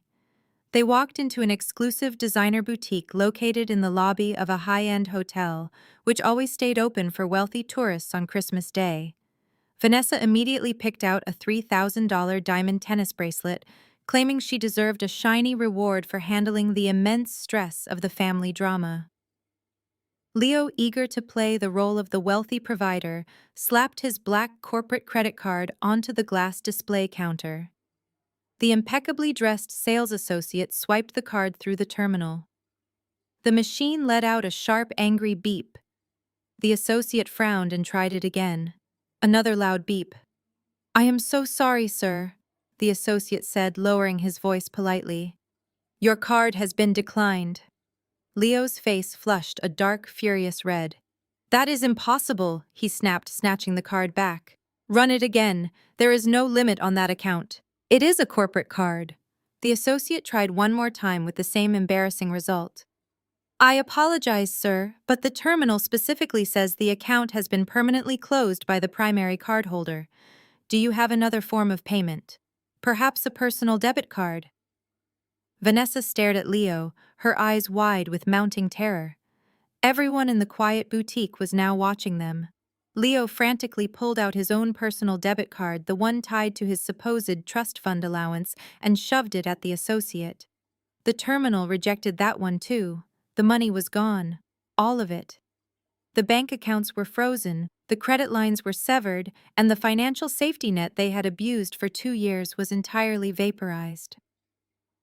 Leo stood in the center of the luxury boutique holding his useless plastic cards, while the sales associate quietly slid the diamond bracelet back into the locked display case. For the first time in his 26 years of life, Leo truly understood what it meant to be poor. He grabbed Vanessa by the arm and practically dragged her out of the hotel lobby, his face burning with absolute shame. Right as they stepped out onto the snowy sidewalk, Vanessa's phone rang. It was Beatrice calling from the estate landline, which was the only thing still functioning in the house. Beatrice was screaming so loudly through the speaker that pedestrians walking past them stopped and turned to stare. "The Hamptons' house is freezing!" Beatrice wailed, her aristocratic voice entirely shattered. "The gates will not open because the power is completely dead. I cannot get my vintage Mercedes out of the garage.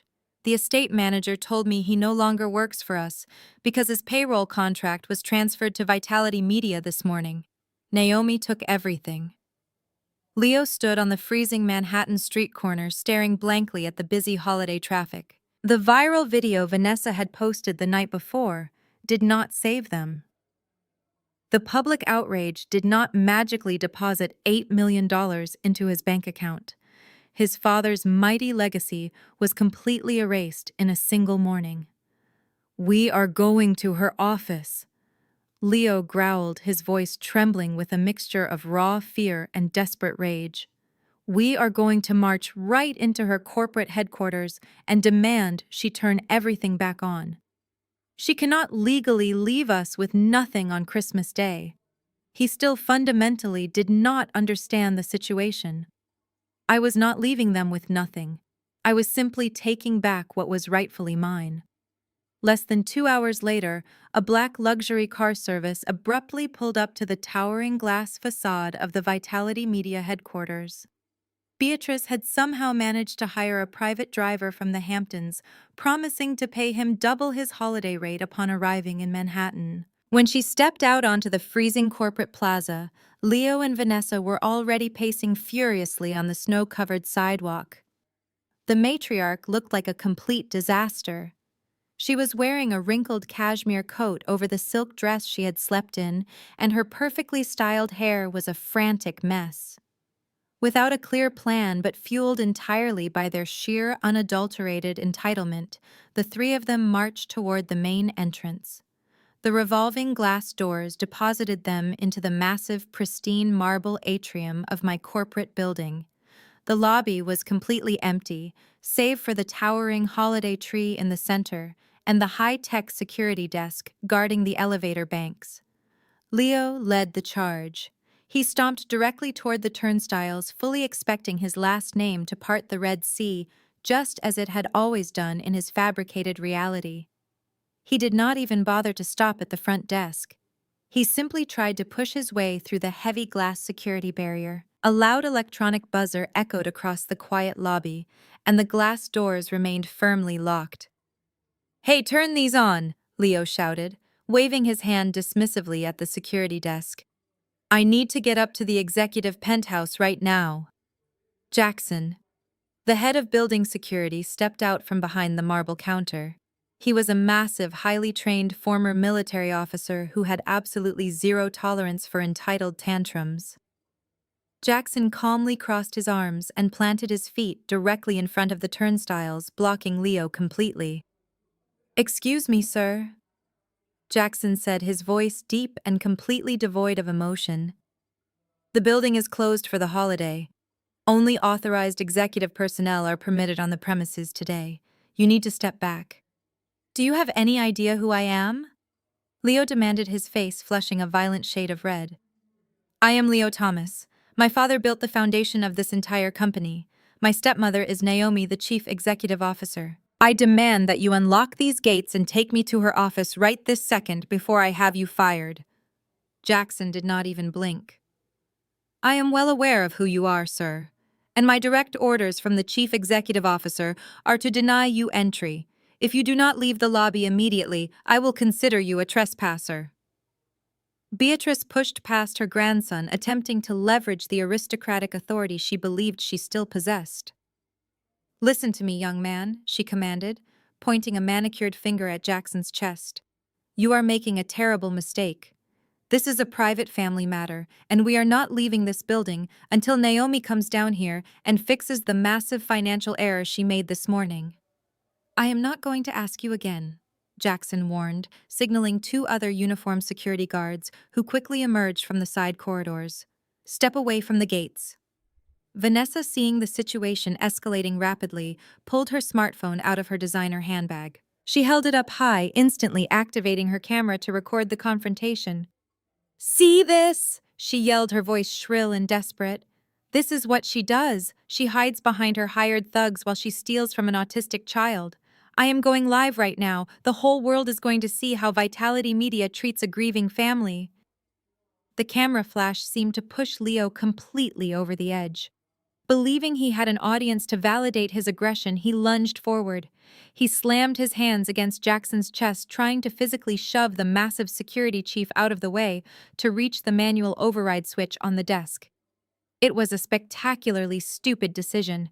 In less than 2 seconds, Jackson grabbed Leo by the lapels of his expensive winter coat, spun him around, and slammed him face first against the cold marble wall.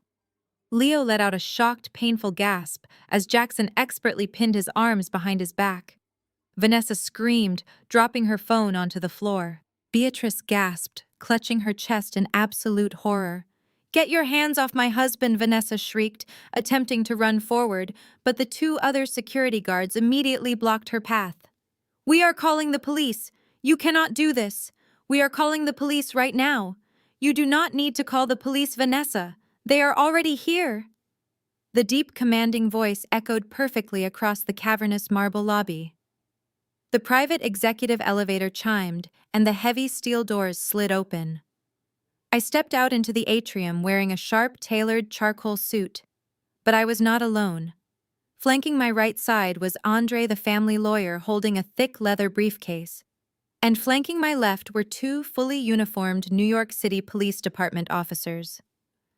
Leo squirmed against the wall, turning his head to look at me. "Naomi, tell them to let me go," he yelled, spitting as he spoke. "Arrest her," he demanded, looking frantically at the two police officers. "She stole our house. She stole our money. I want her arrested for corporate fraud right now." The two officers simply looked at Andre. The African-American lawyer stepped forward, his expression radiating a cold, lethal authority. He opened his briefcase and pulled out 3 separate thick envelopes. "Nobody is arresting Naomi," Andre stated, his voice slicing through the chaotic lobby. "But they are absolutely prepared to arrest you, Leo, because as of 9 o'clock this morning, you are legally trespassing on private property owned solely by Vitality Media." Andre handed the first envelope to the taller police officer, who began reviewing the documents immediately. Jackson released his grip just enough to let Leo stand up straight, but kept a heavy hand planted firmly on his shoulder. Leo rubbed his bruised cheek, his chest still heaving.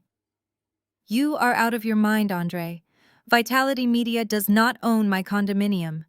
Vitality Media does not own the Hamptons estate. Those properties have been in the family for 40 years. You cannot steal real estate with a forged piece of paper on Christmas Day."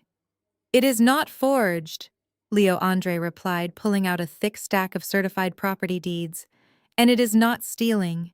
It is a standard commercial collateral seizure. When Naomi paid off the $8 million of toxic debt your father left behind, she restructured the entire amount into a legally secured corporate loan from Vitality Media to the Thomas Family Trust." Beatrice leaned heavily against the marble security desk, turning the color of wet ash. Secured with what she whispered. Secured with absolutely everything Beatrice Andre stated. "You put up the Hamptons estate, the Manhattan penthouse, the vintage automobile collection, and every remaining share of Thomas's old shell companies. You signed the paperwork yourself 2 years ago right in my office.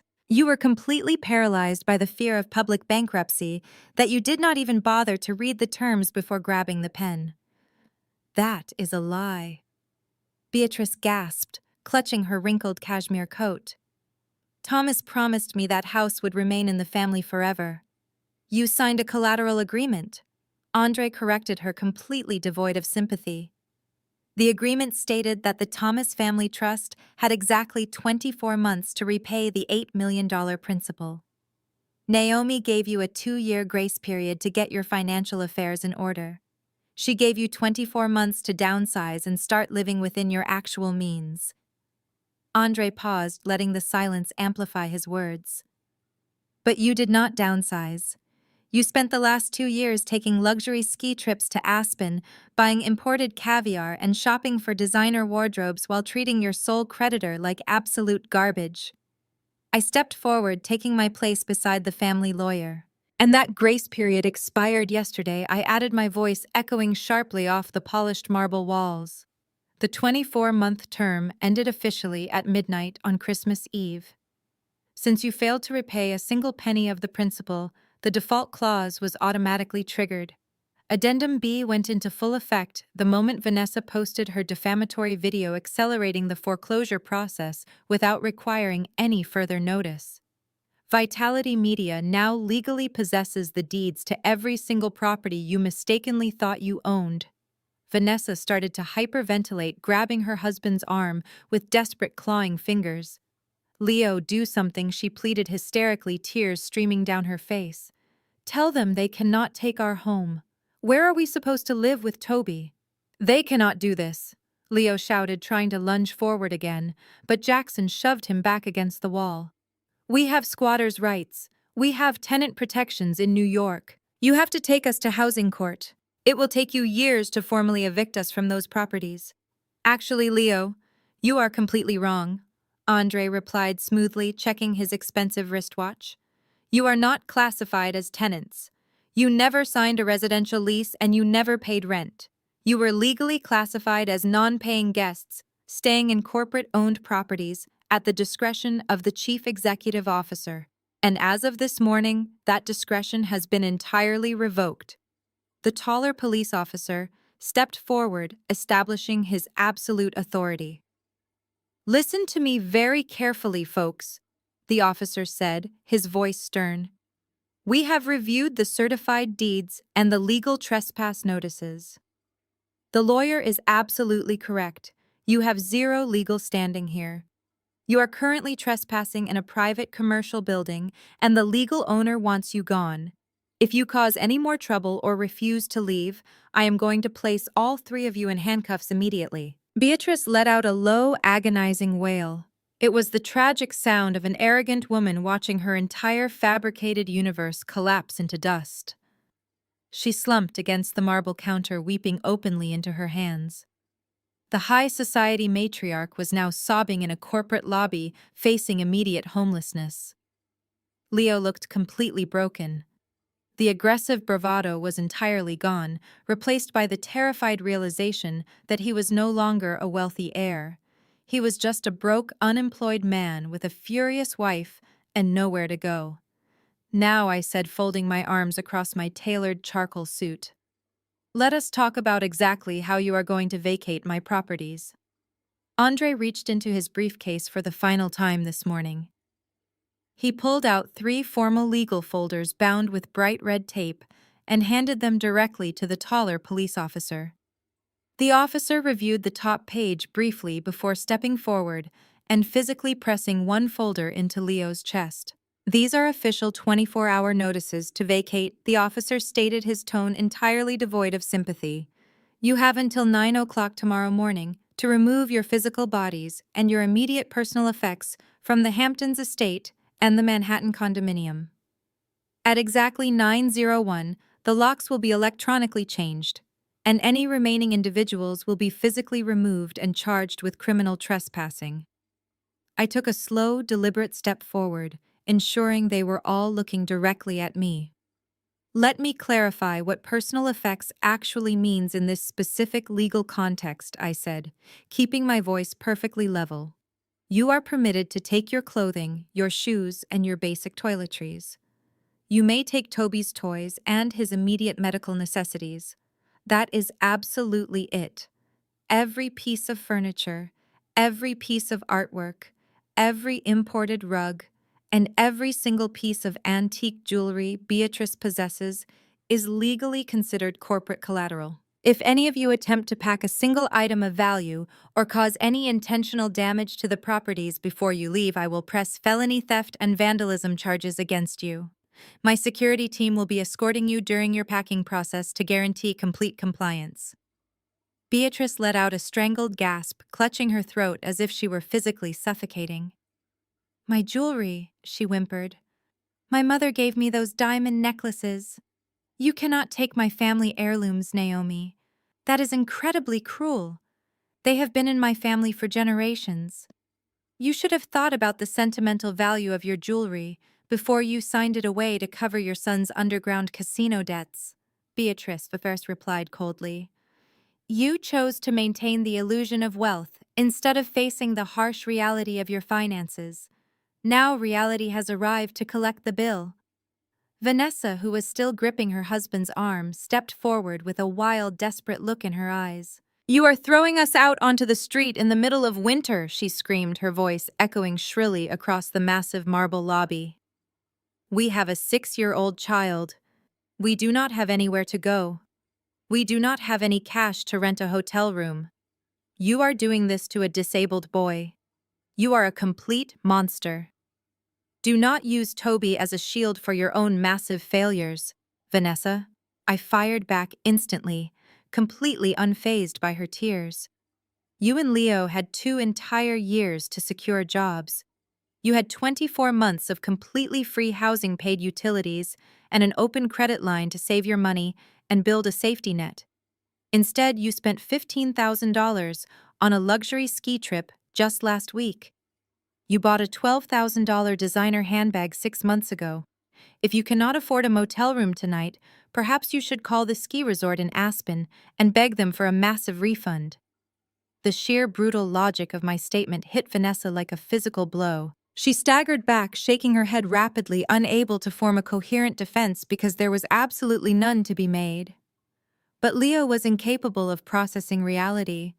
The loss of his money, the loss of his properties, and the absolute public humiliation of being disciplined by a woman he viewed as an inferior outsider pushed his fragile ego entirely over the edge. His face contorted into a mask of pure, feral rage.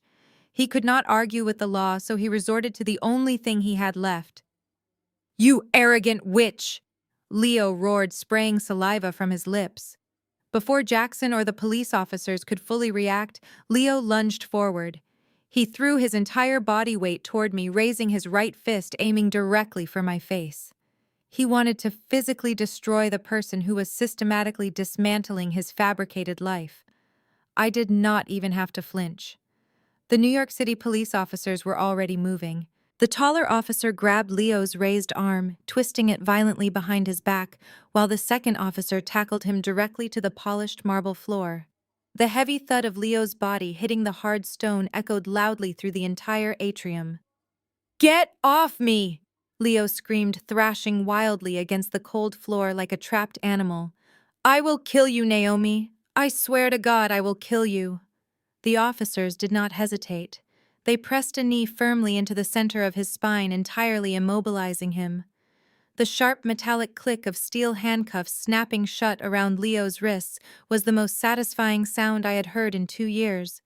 "You are under arrest for attempted assault and trespassing," the taller officer announced, pulling Leo up from the floor by his restricted arms.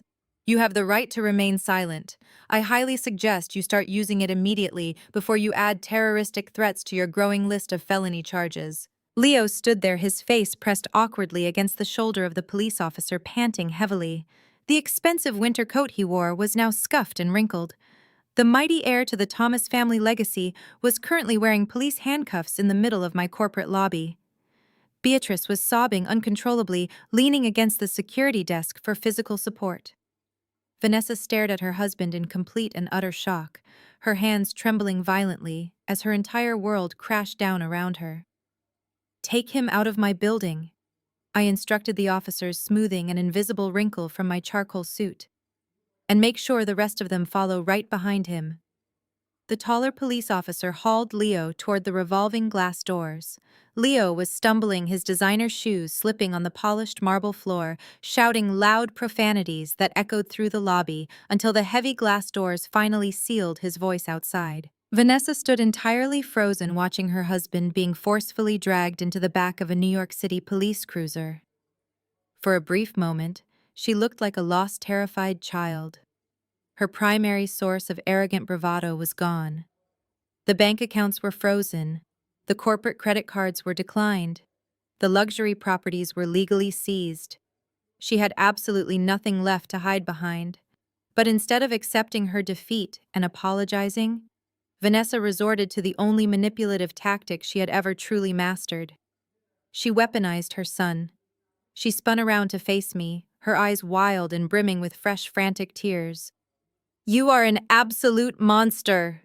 Vanessa shrieked, her voice cracking with heavily manufactured hysteria. "You are a cold-blooded psychopath, Naomi.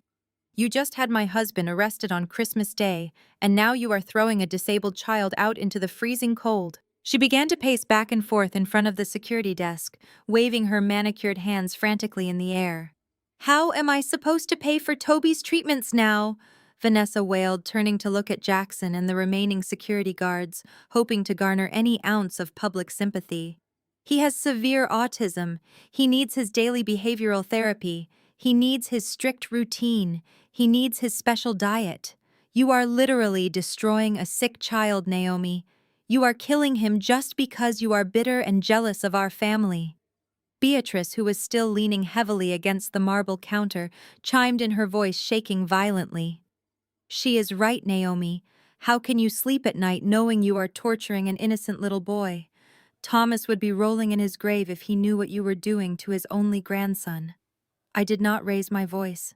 I did not need to. I took a slow, deliberate step toward Vanessa, closing the physical distance between us until I was standing barely 2 feet away from her. "Are you quite finished, Vanessa?" I asked, my tone dropping to a whisper so sharp it seemed to lower the temperature in the massive corporate lobby. "Because I am incredibly tired of listening to you use your own son as a human shield to protect your designer lifestyle." Vanessa flinched, stepping back slightly, but she kept her chin raised in stubborn defiance. "It is the absolute truth," she spat out, crying harder for the benefit of her audience. "You cut off his clinic funding. You canceled his $1,200 monthly invoice. You are aggressively denying medical care to a helpless disabled child." I leaned in closer, staring directly into her panic-stricken eyes. I did cut off the $1,200 invoice, Vanessa. But do not stand in my lobby and pretend you care about Toby's medical needs. Do not dare play the tragic martyr mother in front of me when I know exactly where that money was actually going. Vanessa froze completely. The tears instantly stopped falling down her cheeks. A flicker of genuine panic flashed across her face, replacing the manufactured hysteria she had been broadcasting seconds earlier. "What are you talking about?" she stammered, her voice suddenly losing its shrill volume. "The money went to the clinic. You saw the medical invoices yourself. I saw the invoices you submitted to my corporate accounting department," I corrected her, my gaze unwavering. "But I am not an idiot, Vanessa. When you sent me that arrogant text message yesterday, demanding I pay your bills while you flaunted your $15,000 ski trip, I decided to do a comprehensive audit of Toby's medical files. I made a phone call to the clinic director early this morning." Vanessa swallowed hard, her face turning the color of chalk. "You told everyone in this family that Toby required an intensive, highly specialized therapy program." I continued projecting my voice so Beatrice and Andre could hear every single word clearly. "You claimed the clinic charged $1,200 a month for advanced sensory treatment. You cried to Beatrice about how expensive it was. You repeatedly shamed me into paying it by using Thomas's memory to inflict guilt." Beatrice looked thoroughly confused, wiping her own tear-stained face with the sleeve of her coat. "What is she talking about, Vanessa?" Beatrice asked, her voice weak and trembling. "The therapy is $1,200. I saw the clinic paperwork myself." Vanessa opened her mouth, but absolutely no sound came out. She was physically trembling now, her expensive designer handbag slipping from her grasp and hitting the marble floor with a dull, heavy thud. "Tell her, Vanessa," I commanded, stepping even closer until she was entirely backed against the cold security desk. "Tell your grandmother-in-law exactly what the clinic director told me this morning. Tell her the actual cost of Toby's weekly play sessions." She could not speak. The absolute terror of being fully exposed had paralyzed her vocal cords. "Since you are suddenly speechless, I will tell her," I announced, turning my head slightly toward Beatrice, but keeping my eyes locked on Vanessa. "Prepare yourself, Beatrice, because the truth about your dedicated daughter-in-law is going to make you violently sick." I reached into the pocket of my charcoal suit and pulled out my smartphone. When Vitality Media legally repossessed the corporate assets this morning, I also took immediate digital control of the vehicles. That includes the vintage Porsche Leo loves to drive around Manhattan. Since it is registered as a corporate fleet vehicle, it is equipped with a high-definition interior dash camera that automatically backs up its audio logs to our secure company cloud server. Vanessa took a sudden, sharp breath, stepping backward as if I had pulled out a loaded weapon. "Yesterday afternoon, while you were busy packing for your $15,000 Aspen trip, you borrowed the Porsche to run errands," I explained, swiping my thumb across the screen. "You made a very long phone call to your best friend over the Bluetooth system. You thought you were in the absolute privacy of your own luxury car. You were actually broadcasting directly to my security servers." I turned the volume on my phone all the way to maximum. The marble walls of the grand atrium provided the perfect acoustics. I pressed play. The crisp, clear audio of Vanessa's voice echoed through the entire corporate lobby. "Yeah, I just left the clinic," she said on the recording, her tone dripping with bored arrogance. "It is fine. Toby is fine. The specialist said he just has a very mild speech delay and too much energy. He does not even meet the clinical criteria for severe autism, but I told them to keep that specific code on his chart anyway." There was a pause on the audio as her friend replied. Then Vanessa let out a loud, obnoxious laugh. "Are you kidding me?" Vanessa said on the recording. "Of course I am going to keep using the diagnosis. It is the absolute perfect golden goose. The wicked stepmother has a major corporate reputation to protect. She is terrified of looking like a monster. I submit a fake invoice for $1,200 every single month. The actual play therapy session is only $300, and it is basically just glorified daycare. I pocket the other $900. It goes straight into my private fund for designer bags and spa days. Toby plays with wooden blocks for 45 minutes, and I get a free pair of imported shoes. It is a flawless system. I pressed the stop button. The sudden silence that fell over the lobby was suffocating. Vanessa was completely paralyzed. The color had drained from her face, leaving her looking pale and sickly under the bright atrium lights. She looked at Jackson, the security chief, who was staring at her with pure, unfiltered disgust. She looked at Andre, who was shaking his head slowly, his face hardened into a mask of professional contempt. But the most devastating reaction came from Beatrice. The elderly matriarch pushed herself off the marble security desk. Her hands were shaking so violently she could barely keep them at her sides. She walked slowly toward her daughter-in-law, her eyes wide with a horrifying realization. "You lied," Beatrice whispered, her voice cracking under the immense weight of the betrayal. "You looked me in the eyes and cried about my grandson's suffering. You made me believe Toby was severely disabled. You used my dead son's child to extort money so you could buy designer shoes." "It is out of context," Vanessa stammered frantically, backing away from the elderly woman. "She forged that audio, Beatrice. You know she works in media. She has the technology to fake my voice. You cannot believe her." "I did not fake anything, Vanessa," I fired back, my voice ringing out with absolute authority. "And I did not stop at the audio recording. I called the clinic director this morning and audited your entire billing history. You have been running this sickening medical scam for 2 whole years. You exploited your own child. You turned him into a pathetic prop to feed your insatiable greed. And then you had the sheer audacity to stand in my lobby and broadcast a video to millions of people claiming I was the one abusing him.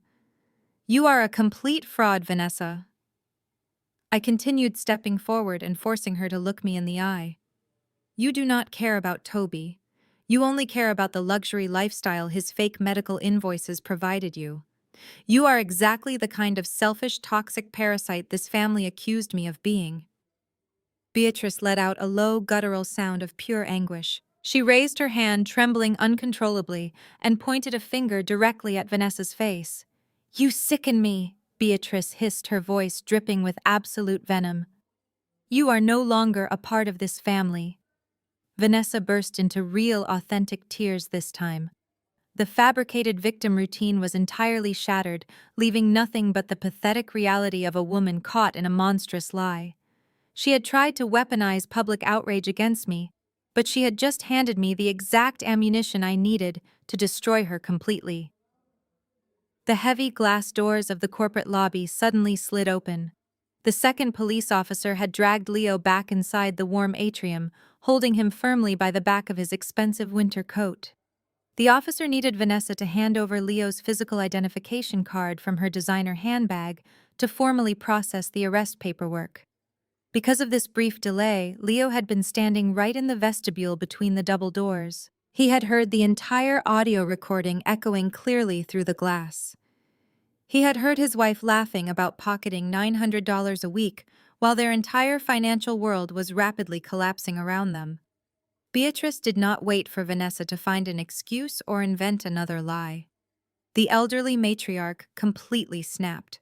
The polished high society facade she had carefully maintained for 70 years evaporated in a single violent second. Beatrice lunged forward, raising her heavy leather handbag, and swung it directly at Vanessa's head. The heavy brass clasp of the designer bag struck Vanessa hard on the shoulder, sending her stumbling backward against the marble wall. "You greedy little parasite," Beatrice shrieked, swinging the bag a second time with surprising strength. "I defended you. I defended that child. You made an absolute fool out of me in front of my closest friends. You let Naomi pay your fake medical bills while you hoarded the cash for yourself. I will destroy you," Vanessa shrieked, raising her arms to protect her face as Beatrice continued her violent physical assault. Jackson, the massive security chief, finally stepped forward and easily separated the two women. He held Beatrice back by her shoulders. The matriarch was panting heavily, her eyes completely wild with unfiltered fury. Leo stood in the firm grip of the police officer, staring at his wife in absolute horror. He had just been humiliated, pinned to the floor, and handcuffed because he genuinely thought he was fighting for their financial survival. Now he realized Vanessa had a secret stash of stolen cash hidden away to fund her luxurious spa days, while he was currently being dragged off to a jail cell. "You stole from us!" Leo yelled, his voice cracking with pure disbelief. "You have thousands of dollars sitting in a private bank account while my credit cards are being declined at the hotel boutique. You let me fight Naomi. You let me get arrested for assault. You sat there acting like a helpless victim while you were scamming our own family the entire time." "Leo, I can explain everything," Vanessa sobbed, frantically clutching her designer bag tightly to her chest. "It was just a little extra money for emergencies. I was going to use it for us. I promise I was saving it for our future." "Do not even speak to me," Leo roared, struggling violently against the police officer's iron grip. "I am done with you. I am completely done. You embarrassed me in front of everyone. You ruined my entire life. I want a divorce. I am divorcing you today." Vanessa gasped loudly, covering her mouth with both hands. "You cannot divorce me, Leo.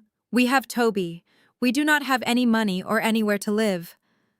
"I do not care about your fake tears anymore," Leo spat back, completely disgusted by her pathetic display. "Andre," he yelled, turning his head to look frantically at the family lawyer. "Andre, you have to represent me. Draw up the divorce papers right now. I want full custody. I want her completely cut off. Take everything she has hidden in those secret accounts and leave her with nothing." Andre stood perfectly still, watching the spectacular implosion of the Thomas family. The tall African-American lawyer calmly adjusted his tailored suit jacket and reached into his thick leather briefcase for the third time this morning. He did not pull out a pre-written divorce decree, but he did pull out a standard blank legal representation contract. He walked slowly across the marble floor, stopping right in front of the handcuffed 26-year-old. "I can absolutely represent you in a contested divorce," Leo Andre said, his deep voice incredibly smooth and strictly professional. "I can file the initial paperwork by tomorrow morning. I can petition the court to freeze her hidden assets and initiate the custody evaluation for Toby." "Yes!" Leo shouted desperately, his eyes wide with vindictive hope. "Do it! File the papers immediately." Andre held up a single manicured hand, stopping Leo's frantic demands. "However," Andre continued, "my firm has a very strict policy regarding new family law cases. I require a standard retainer agreement to be signed before any legal action is taken. My initial retainer fee is $25,000. Since your corporate accounts have been legally seized and your personal credit cards are currently declining, I will need that entire fee paid up front, in cash." Leo stared at the lawyer, his mouth hanging slightly open. He looked down at his own steel handcuffs. He had absolutely nothing to his name. Andre leaned in slightly, tapping the legal contract with his silver fountain pen. "Perhaps you can ask your wife for a loan?" Andre suggested, his tone dripping with absolute lethal sarcasm. "I hear she has been saving up quite a bit of money from her play therapy scams." The sheer brutality of Andre's demand completely broke Leo. He let out a pathetic whimpering sound, dropping his heavy head against the police officer's shoulder. He was entirely defeated. Vanessa slid down the polished marble wall and collapsed onto the floor, weeping uncontrollably into her knees. Beatrice stood a few feet away, staring blankly at the floor, refusing to even look at either of them. The absolute total destruction of the Thomas family was finally complete. Jackson and the remaining security guards expertly corralled the sobbing remnants of the Thomas family toward the exit. Beatrice stumbled out into the freezing New York winter, leaning heavily on Vanessa, who was still weeping hysterically over her shattered future. The heavy revolving glass doors finally stopped spinning, leaving the grand marble atrium in absolute perfect silence. I did not waste a single second celebrating. The digital fire Vanessa had ignited was still burning across social media, and I needed to extinguish it permanently. I turned to Andre, thanking him for his flawless legal execution before stepping into my private elevator. When I reached my penthouse office, I immediately sat behind my desk and opened my laptop. I dialed David, the chairman of the board, who had called me in a panic less than an hour ago. He answered on the first ring, his voice tight with lingering anxiety. "Naomi, the stock price is taking a hit," David warned instantly. "We are getting flooded with emails demanding your immediate resignation. Have you secured a public apology from the family yet?" "I do not need an apology, David," I replied smoothly, pulling up my secure email server. "I have something much better. I just sent a high-priority file to your inbox and directly to our corporate public relations team. Open it." I heard the sound of David clicking his mouse on the other end of the line. There was a brief pause followed by the crisp audio of Vanessa's voice playing through his speakers. I listened as David heard Vanessa laughing about faking her son's autism diagnosis and pocketing the clinic funds to buy designer shoes. "Good God!" David whispered, his tone shifting instantly from corporate panic to absolute predatory delight. "She actually said this out loud. On a recorded line. She broadcast it through a corporate vehicle dash camera," I corrected him. "There is also a second file attached. It contains the certified court documents proving Thomas left an $8 million gambling debt and the legal foreclosure notices for all family properties. Give the public relations team the green light to publish everything. Do not hold anything back." Within 10 minutes, Vitality Media launched a masterclass in corporate crisis management. We did not issue a defensive statement or a tearful apology. We simply dropped a digital nuclear bomb. My media team uploaded the raw, unredacted dashcam audio of Vanessa directly to all of our official corporate channels. We paired the audio with a crystal-clear timeline of the Thomas family financial collapse, uploading redacted copies of the legal seizure documents to prove I was the sole owner of the estate. I also posted the audio to my own personal social media accounts with a single devastating caption. "The truth is always louder than a lie." The internet pivoted with terrifying speed.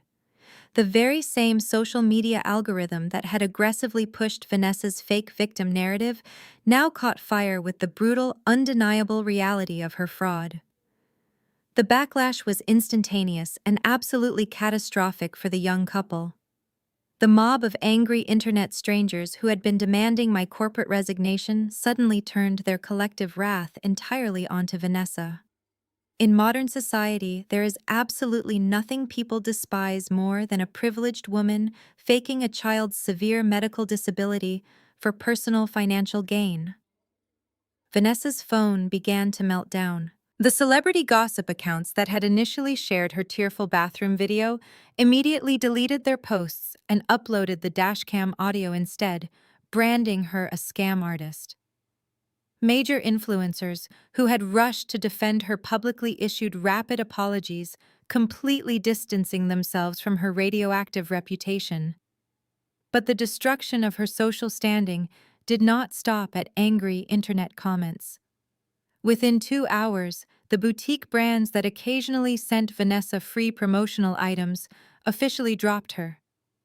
Then the director of the behavioral clinic released a swift public statement condemning Vanessa's actions and announcing a formal legal investigation into her fraudulent billing practices. Leo fared no better. He was sitting in a holding cell at the local police precinct, completely unaware that his precious family name had just become a spectacular punchline across New York high society. The wealthy guests who had witnessed the disaster at the Hamptons' dinner party had already spread the truth to every elite circle in the city. The Thomas name was no longer synonymous with generational wealth and corporate power. It was now permanently associated with degenerate gambling, massive hidden debt, and pathetic entitlement. The exclusive Manhattan Country Club, where Leo loved to drink expensive bourbon, immediately quietly revoked his membership, citing a morality clause and unpaid dues. The venture capitalists he had constantly bragged to about his imaginary consulting firm blocked his number entirely. By sunset on Christmas Day, the Thomas family was not just broke. They were entirely exiled. They had absolutely no money, no properties, and no elite social network to catch them when they fell. They had tried to destroy me in the court of public opinion, but they had only succeeded in broadcasting their own absolute ruin to the entire world. Exactly 1 month later, the brutal winter wind was howling across the Manhattan skyline. Inside the executive boardroom of Vitality Media, however, the atmosphere was incredibly warm and victorious. We had officially closed the 9-figure corporate merger that morning. My company valuation had skyrocketed, and my personal net worth had securely doubled. The digital scandal Vanessa tried to orchestrate had actually functioned as free publicity. It highlighted my decisive leadership and my absolute refusal to tolerate corporate fraud.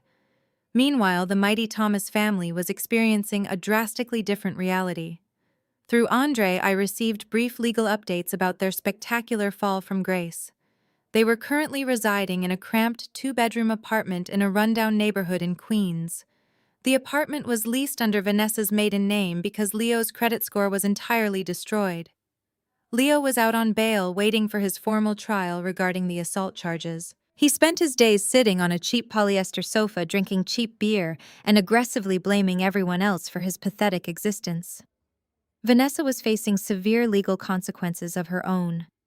The behavioral clinic had formally pressed charges for medical fraud, and the state was actively investigating her for exploiting a disabled child. She was entirely cut off from the glamorous influencer world she desperately craved. And trapped in that tiny, depressing apartment with them was Beatrice.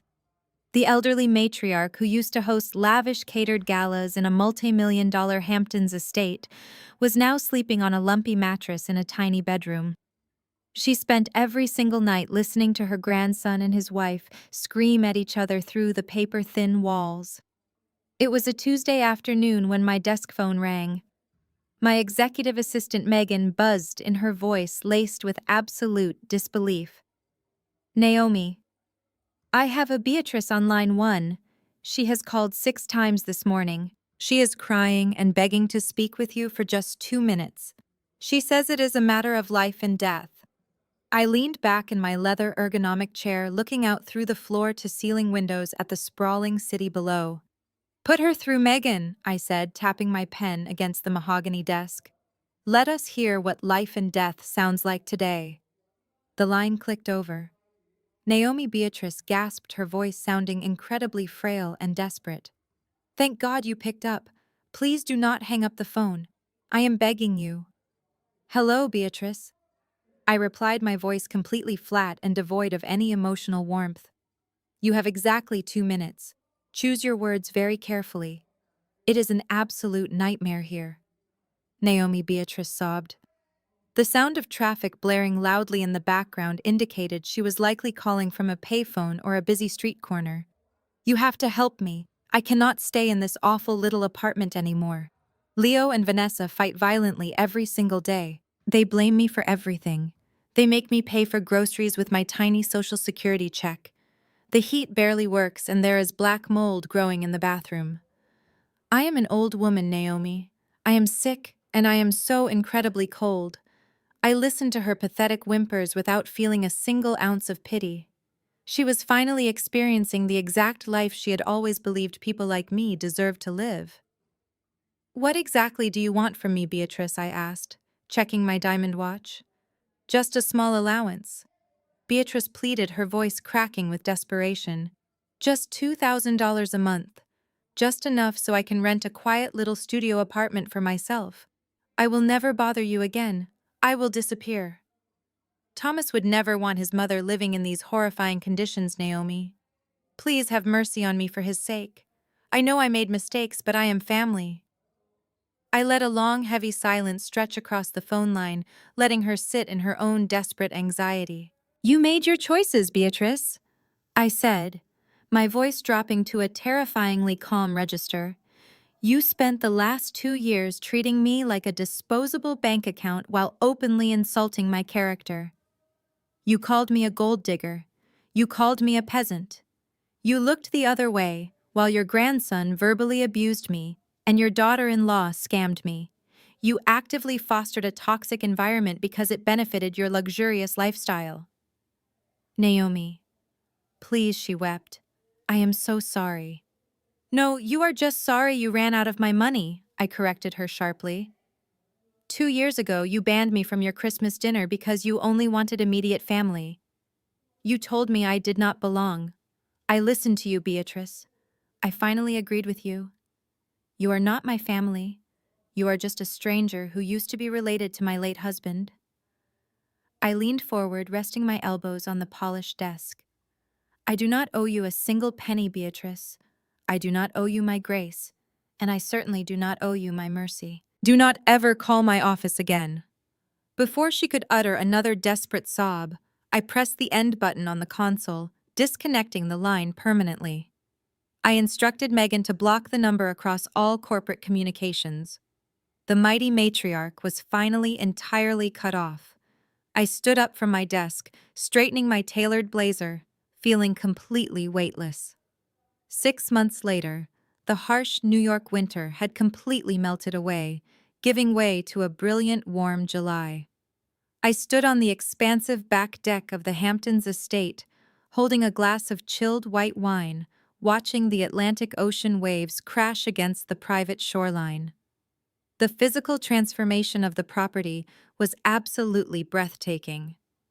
I had hired a top architectural firm to completely gut the interior. Beatrice's oppressive dark mahogany furniture, her heavy velvet drapes, and her dusty antique chandeliers were all entirely gone. I donated every single piece to a local charity thrift store. In their place, the house was now filled with natural sunlight. I installed massive floor-to-ceiling glass doors, light oak floors, and modern minimalist art. It no longer felt like a stifling museum dedicated to the fake legacy of the Thomas bloodline. It felt like my home. It was a sanctuary, built on the foundation of my own hard work, my own corporate success, and my absolute refusal to be a victim.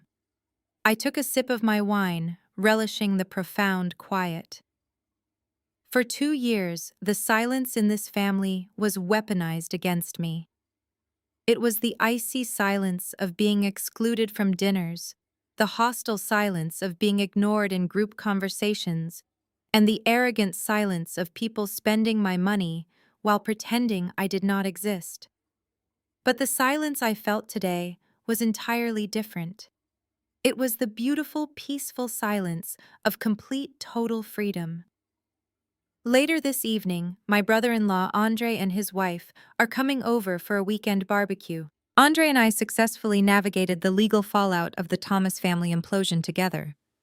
His wife, who had always been kept at a distance by Beatrice's snobbery, finally felt comfortable stepping into the light.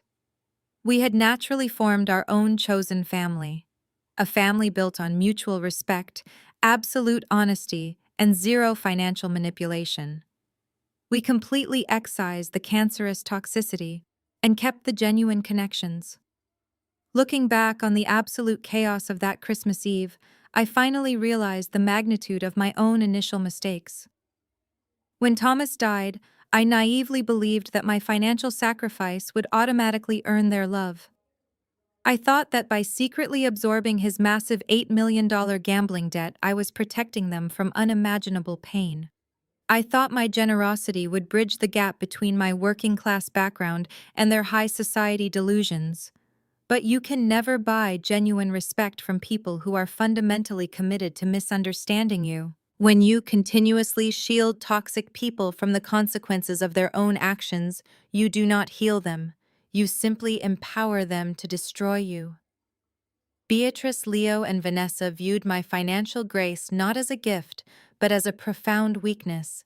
They interpreted my silent suffering as a blank check to exploit me. The greatest lesson I learned from the absolute destruction of the Thomas legacy is that financial independence is the ultimate armor for any woman. My corporate wealth did not just buy this beautiful beachfront estate, it bought my immediate physical safety. It bought the legal firepower of a top-tier Manhattan law firm. It bought the sheer, unadulterated power to look entitled abusers directly in the eye and permanently shut the door in their faces. Society constantly conditions women to be the ultimate peacemakers in our families. We are told to swallow our pride, to turn the other cheek, and to keep the peace at all costs, especially during the holidays. We are guilted into believing that the title of mother-in-law or the title of stepson somehow grants a person unlimited access to our bank accounts and our emotional well-being. But a title is not a free pass for abuse. Bloodline does not equal loyalty. If someone requires you to set yourself on fire just to keep them warm, you do not owe them a match. You owe it to yourself to walk away. You have the absolute right to freeze the bank accounts, to change the locks, and to serve the eviction notices on anyone who disrespects your peace. Setting a boundary is entirely useless unless you have the absolute courage to enforce the consequences when that boundary is crossed. I turned my back to the ocean and walked inside my beautiful sunlit home. The ghosts of the Thomas family were permanently evicted. I was no longer the outsider, the interloper, or the quiet bank account. I was Naomi, the sole architect of my own incredible life. Have you ever had to establish a severe financial or emotional boundary with a highly toxic family member? How did you handle the immediate backlash when you finally cut off their access to your life? I would love to read your experiences in the comments section below. If my story resonated with your own journey, please hit the like button and subscribe to this channel for more authentic stories of resilience and absolute justice. Share this video with anyone who might need a reminder that walking away from a toxic table is the most powerful move you can ever make. Thank you for listening, and remember, your peace is absolutely priceless. Never let anyone afford it at a discount. The story of Naomi serves as a stark, powerful reminder that true respect can never be purchased, especially from individuals who are fundamentally committed to misunderstanding and exploiting us. For 2 years, she operated under the naive belief that her silent financial sacrifices would eventually bridge the gap between her and her hostile in-laws. However, the core lesson embedded in her turbulent journey is that setting a boundary is completely useless unless you possess the absolute courage to enforce the consequences when that boundary is crossed. Society frequently conditions women to act as the ultimate peacemakers within their families.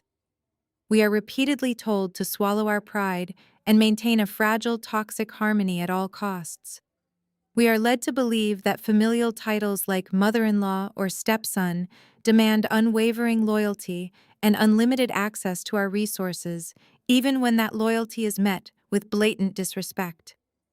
Naomi's experience entirely shatters this dangerous illusion.